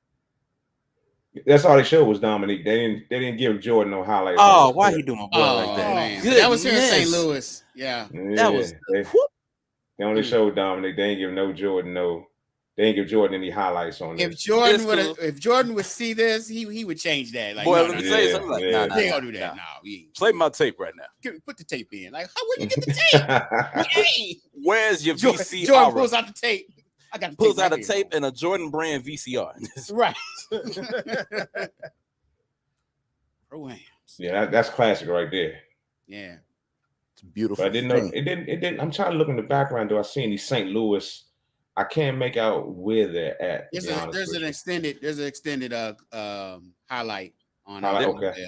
And then there's a street that's right before the Arch grounds, like closer to the Arch. I think that's where they were playing. I think they were like they closed off a section of they closed off a section of that street. The courthouse. The old cathedral. Oh wow. Yeah. Oh yeah. Okay. Mm-hmm. Yeah. Cool, pretty cool. So also cool keeping in talks with the NBA, schedules have been released over the past couple weeks. We're going to pull that up right now for you. This is opening week. The NBA season for 2022 to 2023 kicks off on Tuesday, October 18th. I almost said November. Dear Lord. We have a repeat of a good series through the season. We've got the 76ers going to see the Boston Celtics. And then we've also got the Lakers going out to Golden State. That's going to be a good game. And then the next day we've got the Knicks, next day we've got the Knicks going to Memphis. And then we've got the Mavs heading to Phoenix. We've got a repeat of that iconic playoff battle. Can't wait to see that. Then the next day, it's just basketball back to back, the full week, baby. Next day, we've got the Bucks going to Philly to see the 76ers. And then we've got the battle for LA. We've got the Clippers going around the corner to play the Lakers. And then on that Friday, we've got a rematch of the Eastern Conference Finals. You've got the Boston Celtics going back to Miami. And then you've got a rematch of, what was that, the Western Conference Finals.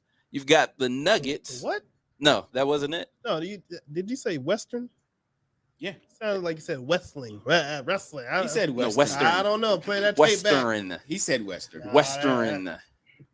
He got wrestling. He got wrestling on the brain. Western. WESTERN.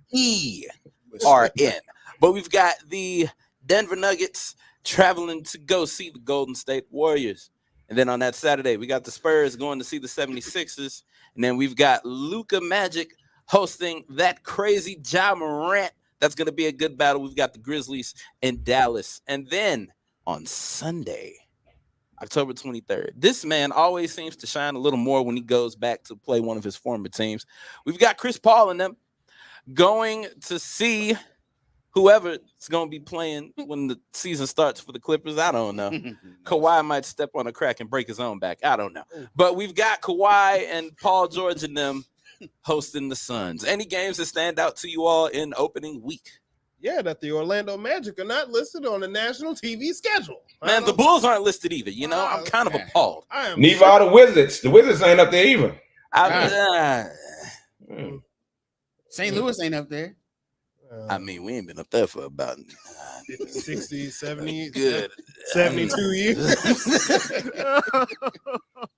Basketball and football. Damn, that's terrible. Our producer got jokes. I break down and cry on the inside, and sometimes you can hear my emotions.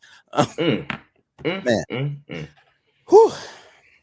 Ooh, So yeah, that is the NBA season. We are kicking it off. Well, we not, but they are kicking it off October 18th with that full slate of games. I will be watching the Bulls home opener from my home. I'm making it to the Madhouse on Madison one time this year. I told my girlfriend we're going to a game. I don't care if she pay attention or not. I'm gonna be there. I hope you pay attention. Them tickets kind of expensive, but you know, I'm gonna be there enjoying myself, having a good time. Another game I want to catch, you know, supporting home teams, the team that beat his team, the Los Angeles Rams. Yes, you. Yes. You beat your team. One time. It's gonna be a long season. Don't matter. It's gonna be a long Don't season. matter. T-Bone. All it takes is one win, and luckily we did it twice. Not against you, but you know, it wouldn't matter.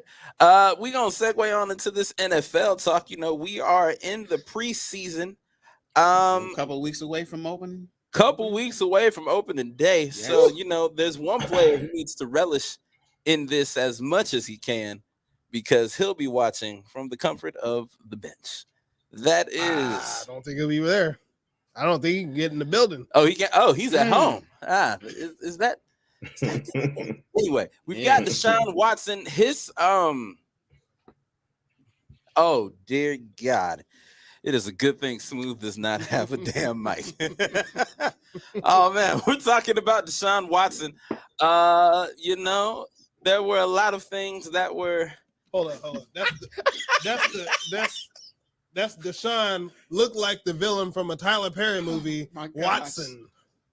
Oh, I'm Charles McCarter. I took a swig of water at the wrong time. That always seems to happen. So Deshaun Watson recently, he had that suspension bumped up. It went from a good old 6 to a double-digit 11 games. And then there are some people who think that those 11 games are still not enough. It was 11 games and I believe $5 million fine. Wasn't he suspended last year for the end of the season, though? No, he just sat out because he didn't want to play for the Texans. That's all. He just it was voluntary. So basically, he got time served. Yeah, pretty much. Sir. Yeah, I think personally, I think it should have been the whole year. I mean, yes, point, man. Yes. I mean, I'm not even gonna go into details. Everybody knows the details at this point. It was premeditated. He knew what he was doing. I mean, it's so many victims there. He should have just got the whole year. But I mean, that's par for the course for the NFL. You know, Ben Roethlisberger and all the other folks that that pretty much want to put their hands on women in one way or the other, you know, they just don't. They don't face their just do in the NFL at least. You know, hey. But we know the NFL is doing this because it's all about the money. It's just ironic that he comes back in the same exact week they play the Texans. Come on now, it's a money grab. It's a money grab. That's all it is. You know, I don't know how big of a story it really is, though. I mean, I get what you're saying. That's going to be a real big story. Come on now, they're going to pump that across every sports talk show is going to be talking about. It's going to be a talking. Are they really? Come on, yeah. On the team, he returns to the Texans. Come on, but he's not even the top tier of quarterbacks these days. That's what I mean. Like, he's a B tier of the quarterbacks. Who? We talking about Deshaun Watson, right? Yeah. Okay. Who'd he beat? Who's okay? Who's the top tier and where does?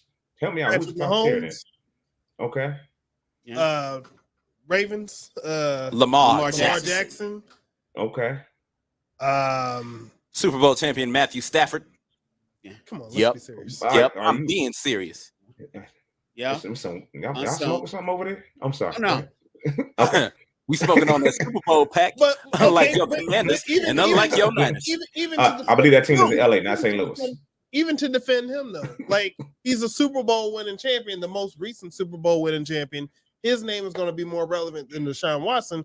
Deshaun Watson, he's going. No matter how much I like him, over there. What has he done in the league? Yeah, I mean, he has talent, but there's a lot of people that have talent. He won some games. Robert Griffin had talent. Yeah, he won some games too. Oh my God. You know that, don't you, Craig? RC3 had talent. Who's the St. Louis quarterback? What's his name? Okay, my bad. Go ahead. Oh, you mean for the Battlehawks? You don't even know his name. You don't know it was Jordan Ta'amu. And the Battlehawks is not even their name right now. It was Jordan Ta'amu when they were here. Mind you, sir, I know my quarterback. Who's y'all? They rotate every game. The Battlehawks don't have a name yet. But let's go back to Deshaun Watson being a B. He's saying he's a B quarterback. Let's talk some reality. He's not bad. He's not the elite. He's not bad. He's not. I didn't call him elite, but you just said he wasn't good as Matthew Stafford. You just said he's not. I'm talking about from. Well, you put Matthew Stafford before him. No, when I put Matthew Stafford before. No, wait. To be fair, I'm not a Matthew Stafford guy. I'm not a fan of the team, obviously. I'm saying from a marquee standpoint right now, Matthew Stafford is a more relevant as far as an actual player. Deshaun Watson is relevant for the reasons he does not want to be right now. Yeah. But as far as what they have done, what their name is right now, Matthew Stafford, as far as a story goes, he had a pretty good story arc over the past year. He left the Lions, came to the Rams, got a chance to rejuvenate himself, Indeed. Wound up going to the Super Bowl after being on a team that is more horrible than the Rams. Trash. That's right. So he wound up going to the Super Bowl and winning. Horrible, but we won. I said from a team that was more. He's actually giving us some props. A little bit. But anyway, he wound up redeeming himself. He's had a redemption storyline over the past year. What is Deshaun Watson besides what we are thinking of him at this moment? The last time we saw Deshaun Watson on the field doing something, he was getting mollywopped by the Chiefs. So yeah, that was our last memory of him. Okay. In the playoffs. What was that game? When the Chiefs win and won it all? Yeah, that was that first game. Houston was up at halftime, and then they proceeded to get mollywopped in the second half. What's the Bills quarterback? Josh Allen. Thank you. Like, all these people are the young people who are out here. Deshaun Watson is that age. Joe Burrow. Joe. ISO Joe. No, Deshaun Watson is that age group that is slightly. So you're saying all these quarterbacks are better than Deshaun Watson right now? Nobody better. Relevant. You know, I will say no. I'm using you. You're saying relevant. I'm saying better. Relevant is like, okay, that's a news thing or whatever. I'm talking about skills on the field. So okay, these quarterbacks are better than Deshaun Watson. I'll say that. I'll say Joey B is better than Deshaun Watson. Yeah, I'll say that too. In the lesser amount of times he took the Bengals to the Super Bowl, Deshaun ain't got close. But you Playoffs, said, maybe. but you said Joey took them all away. you said that the story would be something that would be big for the NFL. And I'm just saying that at this stage, Deshaun Watson, with the exception of this outside the field stuff, he's not the story that he would have been 5 or 6 years ago. There's too many other players. So you're telling me after this man sits out 11 games and he makes a return to the team that he left amidst all this controversy that was going on, that story is not going to be headline everywhere. That's what you're trying to say? Not. It's going to be shadowed by, you know what the shadow is going to be? They're going to be like Deshaun Watson playing in his first game since being suspended 11 games for sexual misconduct. That's going to be the story. Is that not going to be everywhere? Is that not going to be the big story? I'm just saying, whatever it is, it's going to be everywhere. It's going to be on. It's going to be on social media. It's going to be on mainstream media. The Today Show, every sports talk show. It's going to outshadow anything that's going on that weekend in the NFL. Nobody, for no football reason whatsoever. For no football reason whatsoever. And nothing to do on the field. He could be facing the Chargers and that same story would happen. The Texans are not relevant to that part of the story. And then at the end of the day, he's playing on the Browns. That's not really, those aren't, two teams that when they come together, you're like, oh man, I got to stop everything. Take the meat off the grill. We got important things to do. The Browns are playing the Texans. No, I don't. That's not Thursday night football. Right. That's not Monday night football. That's not football in America on NBC. I'm gonna give you credit, Craig. The Dallas Cowboys facing the Commanders is more of a story than the Browns playing them. Y'all are missing the point. Y'all trying to say that it doesn't have any football credibility. And I understand your points there, and that's kind of true. It doesn't. But my point was saying the relevant of it is it's going to be everywhere. It's going to be the biggest story of the NFL that week. It is. No matter how you want to look at it, no matter how you want to break it down, that's going to be the biggest storyline. We can't even say that. You don't know what's going to happen in that week. It'll be a story. Somebody might tell you. I can't say that. He sat out 11 games. He had 60-something women out him for doing the massage thing. It's going to be the biggest story all over everything. Come on now. And he didn't get the year suspension that he should have got. Come on. It's going to be, we're going to have people protesting. Why is he playing? He shouldn't be able to play. You're going to have, it's the Me Too movement going. It's going to be so much fanfare around him coming back. It's going to be incredible. And y'all trying to play it down like it's not? Come on now. What reality are you living in right now? I think we were talking about the football wise. You're talking about life, like story wise in general. Story wise in general, yes. Every sports station is going to be broadcasting it in every 5 seconds. It's going to be on First Take. It's going to be Undisputed. It's going to be on and whatever. It's going to be everywhere. Well, I guarantee it's not going to be a nationally televised game. Yeah. You know what, baby? I guarantee that. NFL may make it the game of the week. They may make it the game of the week. I'm glad you brought that. I know the NFL. Unless those teams go on. People want you got from a media standpoint. People want to see him do bad. They want to see him be out there messing up because they love to hate him. Stories going on that are better. You might have teams on winning streaks. You might have people who are just doing great things as far as we're talking about week 11, week 12 of the season. You're talking about close to the playoff race. If you every week that comes around, they're gonna be talking about Deshaun Watson. He's gonna come up every week. I don't think so. Or if they win, okay. I could be overstating it though. You know what? I'm making a statement now. We'll see. How about that? We'll see. We can roll the tape. We can roll the tape back. Week 11. I'm gonna stand up like and we'll see. And we'll see. We will see. Real quick, what play we gonna run? You look like a coach, though, man. You just like a coach. All right, we're gonna run that double wide slant. We're gonna run that double wide slant. Matter of fact, we're gonna run the double wide end around. That's what we're gonna run. We're gonna run a double wide end around. We're gonna run a WWE, just like we're gonna run into this WWE talk. Y'all see what I did there? You see what I did? You see what I did? Let me sit back down. I ain't coaching no more. We're gonna run right into this WWE talk. In a few weeks, we will be watching. Well, I'll be watching at least as the WWE goes across the pond to bring us the Clash at the Castle. Clash at the Castle. Mhm. I almost said Clash of the Castle.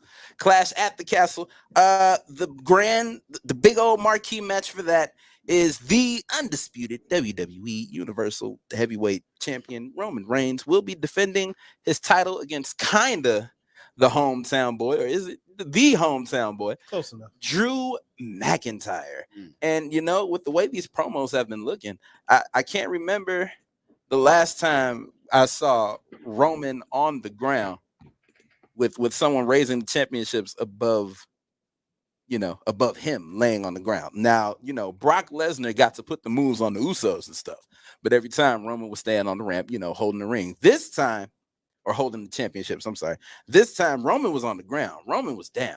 And it was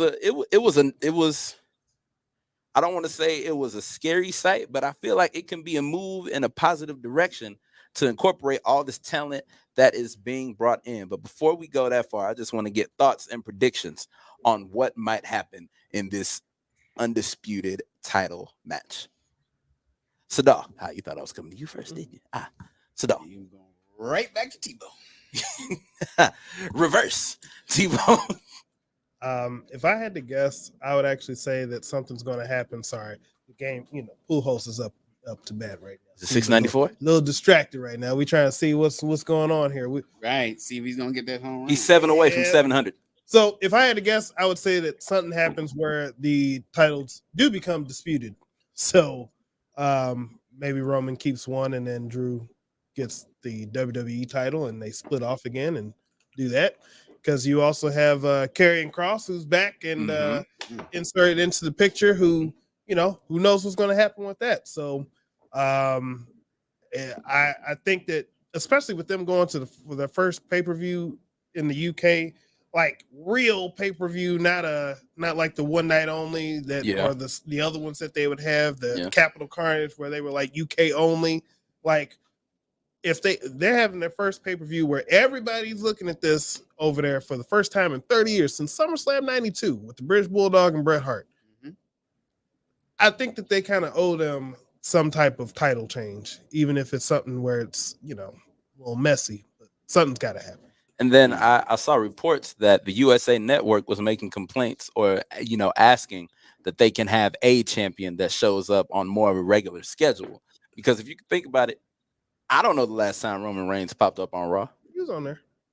Like, I mean, I know I'm not saying he doesn't go, but it's like, the times are far and in between as opposed to when he pops up at SmackDown. Yeah, that's his brand. At this point, he's not popping up on either one of them that often, but he's there, but not often. He may show like if it kind of feels like if he shows up on SmackDown on Friday, then he shows up on Raw on Monday, and then he's not on either one of them for a few weeks. But I think that they want some type of title or something like that. And also, I will say over the past few weeks, they have done a pretty good job making the U.S. title and the Intercontinental titles feel important again. Like how it used to be, when John, dear God, I don't know why I almost said John Legend. Jesus. When John Cena,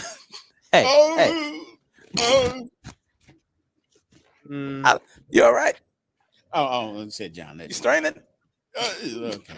You need to go to the bathroom. You all right? I got my water. Right okay. Was that a John Legend impersonation? That's yes. Man. Oh my God. But yeah, getting back to John Legend on the toilet. My bad. With the United States Championship and the Intercontinental Championship, there was a point in time where these championships were being defended on a weekly basis. They had these open challenges, and the up and comers would come out. Some seasoned wrestlers would come out. Some legends would pop up just for the hell of it. I know how much you didn't like that. Say, I do not like open challenges. Sick of them. Sick and tired of it. I don't like it. It was a good way to bring back returning talent. No, I don't. It wasn't one of them Keith Lee. No, and that. Well, I mean, with some. See, here's the problem. Like, I don't mind an open challenge. Like, okay, when Cena did it right in like 2015, it was like, okay, I'm the U.S. champion. It's John Cena. Okay, He's like, okay, I'm having this open challenge. I'm going to let, younger people, other people come out here. Fine, cool. Ever since that point, it seems like now people think that the only way that the title is important is, hey, I'm going to hold open challenges. It's not.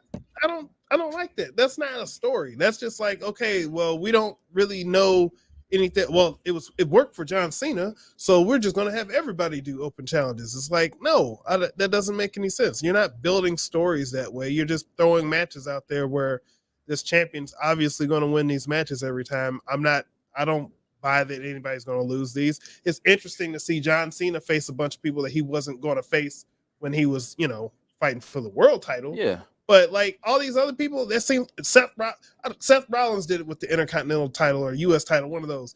Like other people keep doing it. Bobby Lashley just did. It's like open challenges are kind of like a crutch at this point. And they do that in AEW too, where it's like, hey, I'm going to do an open challenge. It's like, no, tell stories. Why is this person the number one contender? Build this person. Do stuff like that.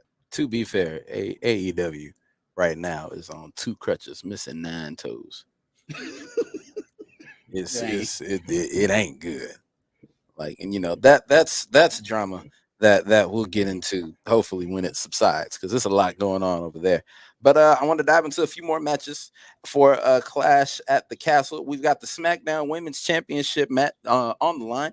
You've got Liv Morgan, still the champion, versus Shayna Baszler.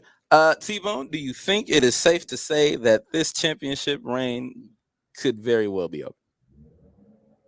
I mean, you would think so, because Shayna Baszler is showing like the Shayna Baszler of NXT, and it seems to be a lot of old NXT influence on the shows these days. So, I mean, it's an intriguing thing where it's like, okay, she could win this, but you could also see Liv Morgan winning it because she's a babyface and, getting her a chance to continue on. But you already got a babyface women's champion in Bianca Belair on Raw. Mm-hmm. So let Shayna Baszler have her chance. And it's very possible, especially in the UK, the crowd would react positively, which is kind of the reverse of what you would want since she's, heel. But it's like every time there are just certain crowds where you go, and like Chicago, anywhere in Canada, they just they always seem to give the reverse reaction, like not what you would expect. Like I remember there was the point where Roman Reigns was supposed to be the babyface, and everywhere he went, he was getting booed. I don't think that was just location wise. You want to go old school? People. I remember a time, because I'm just freshly like watching it again. When Monday Night Raw was starting, and they was in New York, and then Bam Bam Bigelow was the heel, but they was cheering for Bam Bam, of course, because he's from Asbury Park, New Jersey. Mm-hmm. So it's another case.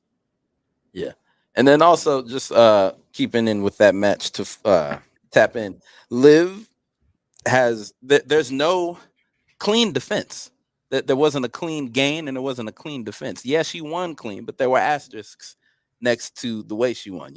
Ronda was injured. In this match, the 3 count happened, but at the same time, Liv was tapping, and they didn't see that. The ref didn't see that. So, they could. I believe if they want to keep the title on her, I don't see her getting a non-controversial win over someone like Shayna Baszler.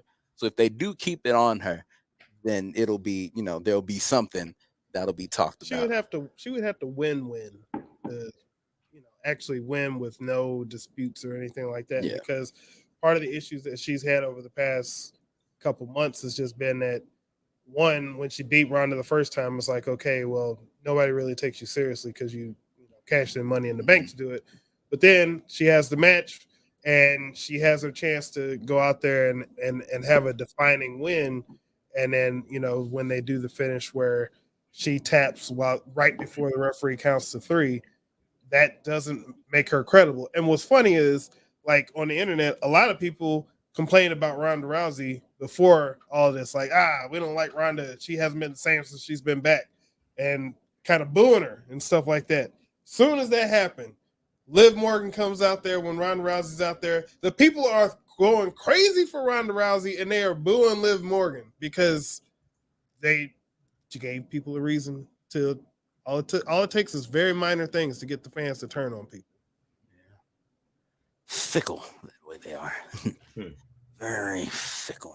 All right, we're gonna keep in a few more matches. You mentioned Bianca Belair. She will not be defending her championship this pay-per-view, but she will be teaming with Asuka and Alexa Bliss to take on Bayley, Dakota Kai, and Io Sky.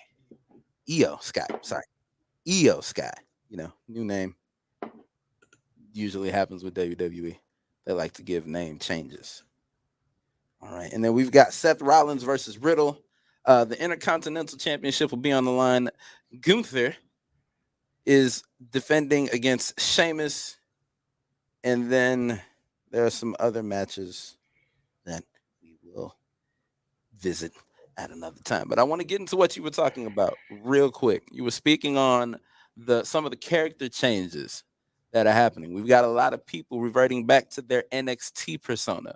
We've got that happening. We've got NXT talent that is coming back to the company after either being released or not wanting to stay with the company. And then you've also got these wild anticipations of signings. And all of this has been happening just because Triple H is now the head of creative. So I just want to say, is it safe to say that we've got a true game changer in Triple H? Ooh. Because I bet y'all didn't know what the hell I was talking about when I said game changer. Did you? I think T-Bone so. probably did. Before you get to T-Bone, I think so. I think it's very a fresh look at things as far as the WWE. It's something that's familiar because of Triple H's previous position in NXT. I think the other wrestlers may be comfortable working with Triple H, and you got some fresh ideas. Really more up to date ideas, and people want to be a part of that. And I think it's good. I think it's good for WWE. Quite frankly, not to discourage or discredit Vince McMahon and what he's done. Mm-hmm. I think it's just good for the product to have a facelift, a fresh look, and I'm all for it. All right. Resident Pro Wrestling Almanac T-Bone Talk. What say you? I think with Vince, he knows how to make money, right? Mm-hmm. The wrestling was kind of secondary, and with this, Triple H doesn't really have to worry about the making money part. There's people there's there to do that, so he can worry about, okay, what are we putting on TV? What are we putting out here? So there's been a bunch of changes that have been made. He's bringing the band back together from Literally from NXT. So all the pieces that he still has, and it's got a lot of people out there kind of looking and saying like, wish I hadn't signed this 4-year deal with this other place.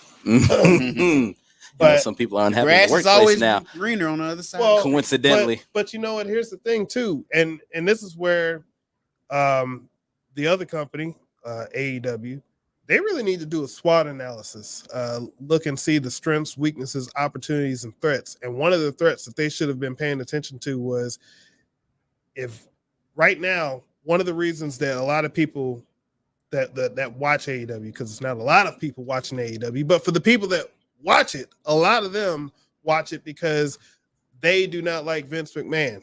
And the threat to AEW was, what happens if Vince McMahon leaves? And he's gone.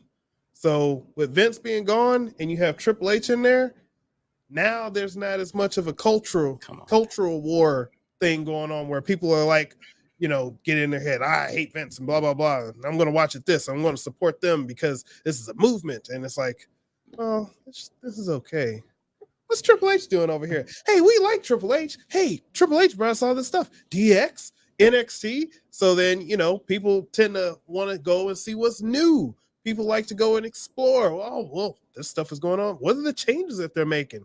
And as soon as they make slight little changes like they've been making, like all those shows have been getting good reviews. The ratings have gone up on all these shows. Why?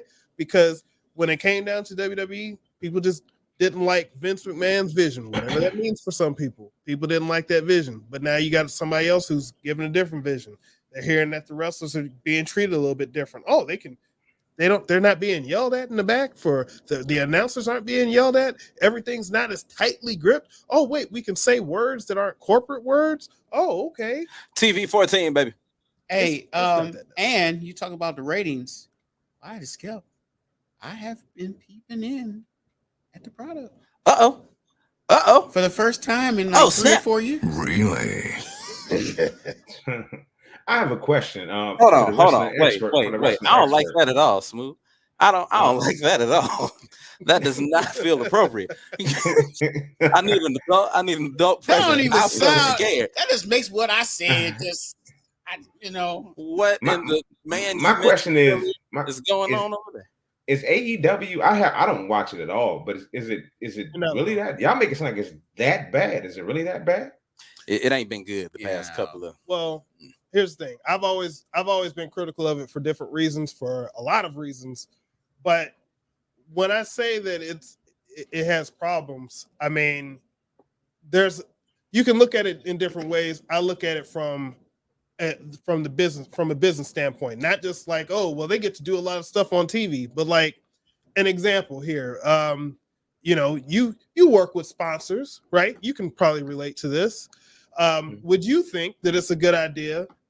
Would you think that it's a good idea to, I don't know, have a no disqualification match where you just have people doing random things that you wouldn't necessarily see on a WWE program where you feel like it's pretty safe?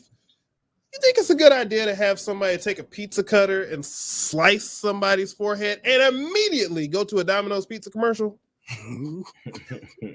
That sound like a good idea? We're slightly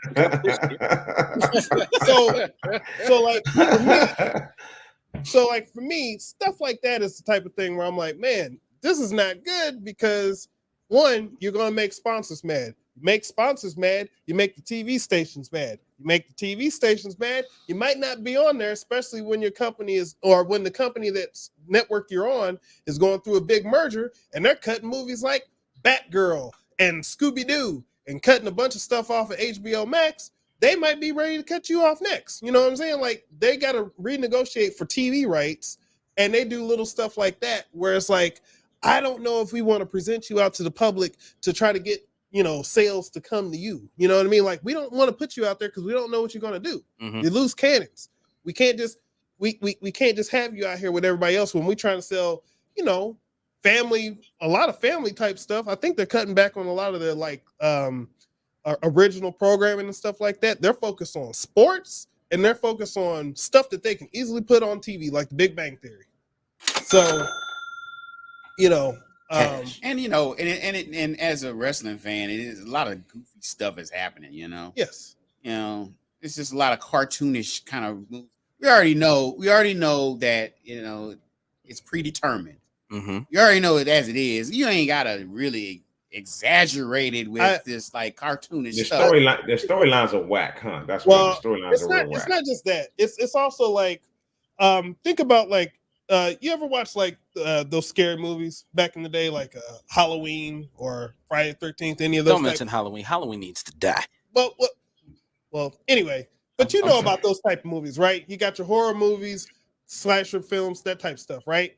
And then in like 96, then you get a film like Scream that comes out, where Scream is basically like, okay, look, we're a movie that kind of makes fun of those other movies. We're aware of those movies. We're going to make references to those movies, right? You got a movie like that that comes out. Oh, you think about Scary Movie? No. Actual. Scream. Oh, yeah, Scream, yeah, Scream, it did. I'm getting there. Scream was a big time movie that made those type references, but still did it self-contained within the movie to where it's a movie and you can see characters looking like that, right?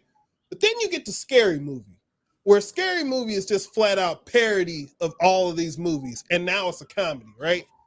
That's kind of what AEW is, where AEW comes across as like the parody of wrestling, where they don't take themselves seriously, and they want you to know that they don't take themselves seriously. Damn. So when they're out there doing a lot of stuff, it makes you kind of say like, okay, well, why am I looking at this if y'all just out here playing around? Okay. Jungle Boy. You answered my question. My next question is, and over the years in wrestling, from my wrestling watching days, you always had a personality, a wrestler that kind of carried the brand. So who is that right now in the WWE? Who is carrying the brand? Like, I mean, when you go from, you remember the Ric Flairs from MWA, then you had Hulk Hogan, then you had Stone Cold, then you had The Rock, then you had Cena. Who is that guy that's carrying? You know, Triple H had his time. You know, who is that guy that's carrying the brand right now? Roman Reigns. freaking Reigns, man. Now, 700 plus days as the champion. Now, with that said, their business models also changed to where what you just said is something that they wanted to go away from, because when Stone Cold, Steve Austin, and The Rock, they grew with them, right? But then as soon as those two left, there was a dip in popularity. Go back when Hogan was there, they grew with him, and when he left, they dipped in popularity. So what they learned from that is we don't necessarily want to put a wrestler in front of everything. We want to put the brand in front of everything. So WWE is what people are coming to see. And there's wrestlers there. And yeah, you have like a Roman Reigns, who's obviously, you know, the top of everybody right now, but they don't necessarily put that same focus on him that they would have put on people before. Even, you know, Cena was kind of like the last person where they really even did that. But the business model now is we're selling the brand, because honestly, and I've said this before, WWE is not necessarily a fan-oriented product like it used to be. It's a business-to-business organization. They're selling the WWE business and whatever wrestlers they have underneath that, which is why they have a bunch of them. But that's what they make their money from, is selling that to, you know, as far as licensing out the TV deals, the network, the streaming deals, and all the merchandise and all that stuff that comes with it. But for right now, the guy is Roman Reigns, and you know, this leads to another question. Then who owns WWE owns NXT, correct? Correct. So who owns AEW? Who's the parent company behind AEW? Well, it's the Khan family, which also owns the Jacksonville Jaguars and a soccer team over in the UK. But specifically, which Khan is it? It's Tony. I finally got it right. I've been saying Nick the past couple weeks. Yeah. It sounds like, you know, that from what you described, I was thinking that WWE might have had a hand in the AEW to put it out there to make, because it sounds like that brand is so silly. In a way, they would have put that out there just to put the focus on WWE to see how great that brand is, to lift that brand up, because it sounds like AEW is just like some side, like it's like a sideshow. You know what I'm saying? It's like, you know, look, there's some good things about it. I mean, they got CM Punk. They got a lot of Chris Jericho's there. They got a lot of names that a lot of people know. It's just that the culture of where they came from, a lot of those guys, I don't want to necessarily call it this, but I mean, I guess the best way to describe it is almost like nerd culture, kind of like a lot of those guys. That's kind of their comedic style is in that way. I mean, honestly, coming after the Big Bang Theory, not a bad idea for them, because people love the Big Bang Theory. I do. I loved all 12 seasons. Bazinga. I'm not even gonna lie, I loved all 12 seasons of it. But I mean, like, it's they're just a different group of people. I mean, Sting is there right now. So how old is Sting? Probably about 60. Yeah, about 61. 62. Still going. Wow. No, so like, and I mean, he doesn't wrestle on a regular basis. But, yeah. I mean, but still, like, again, another example, right? Like, if you have a lot of talents on your roster, you look at those talents as basically commodities. You know, you want to be able to use those people to get what you need to get, and like, they would do stuff like where they would have Jeff Hardy jumping off of ladders and tables and stuff like that on on Why? weekly TV. It's like, Why? who's benefiting from this? And this guy's Certainly broken not down. Jeff Hardy. This guy was broken down as it was, and it's like y'all couldn't see how this might not be the best idea, and then clearly it didn't work out.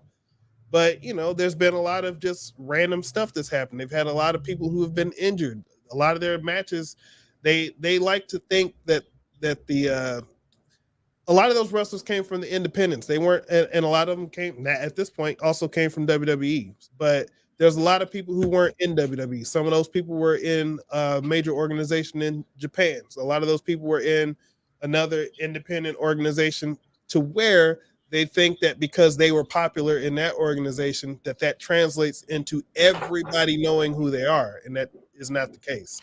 Independent circuits like Impact Wrestling.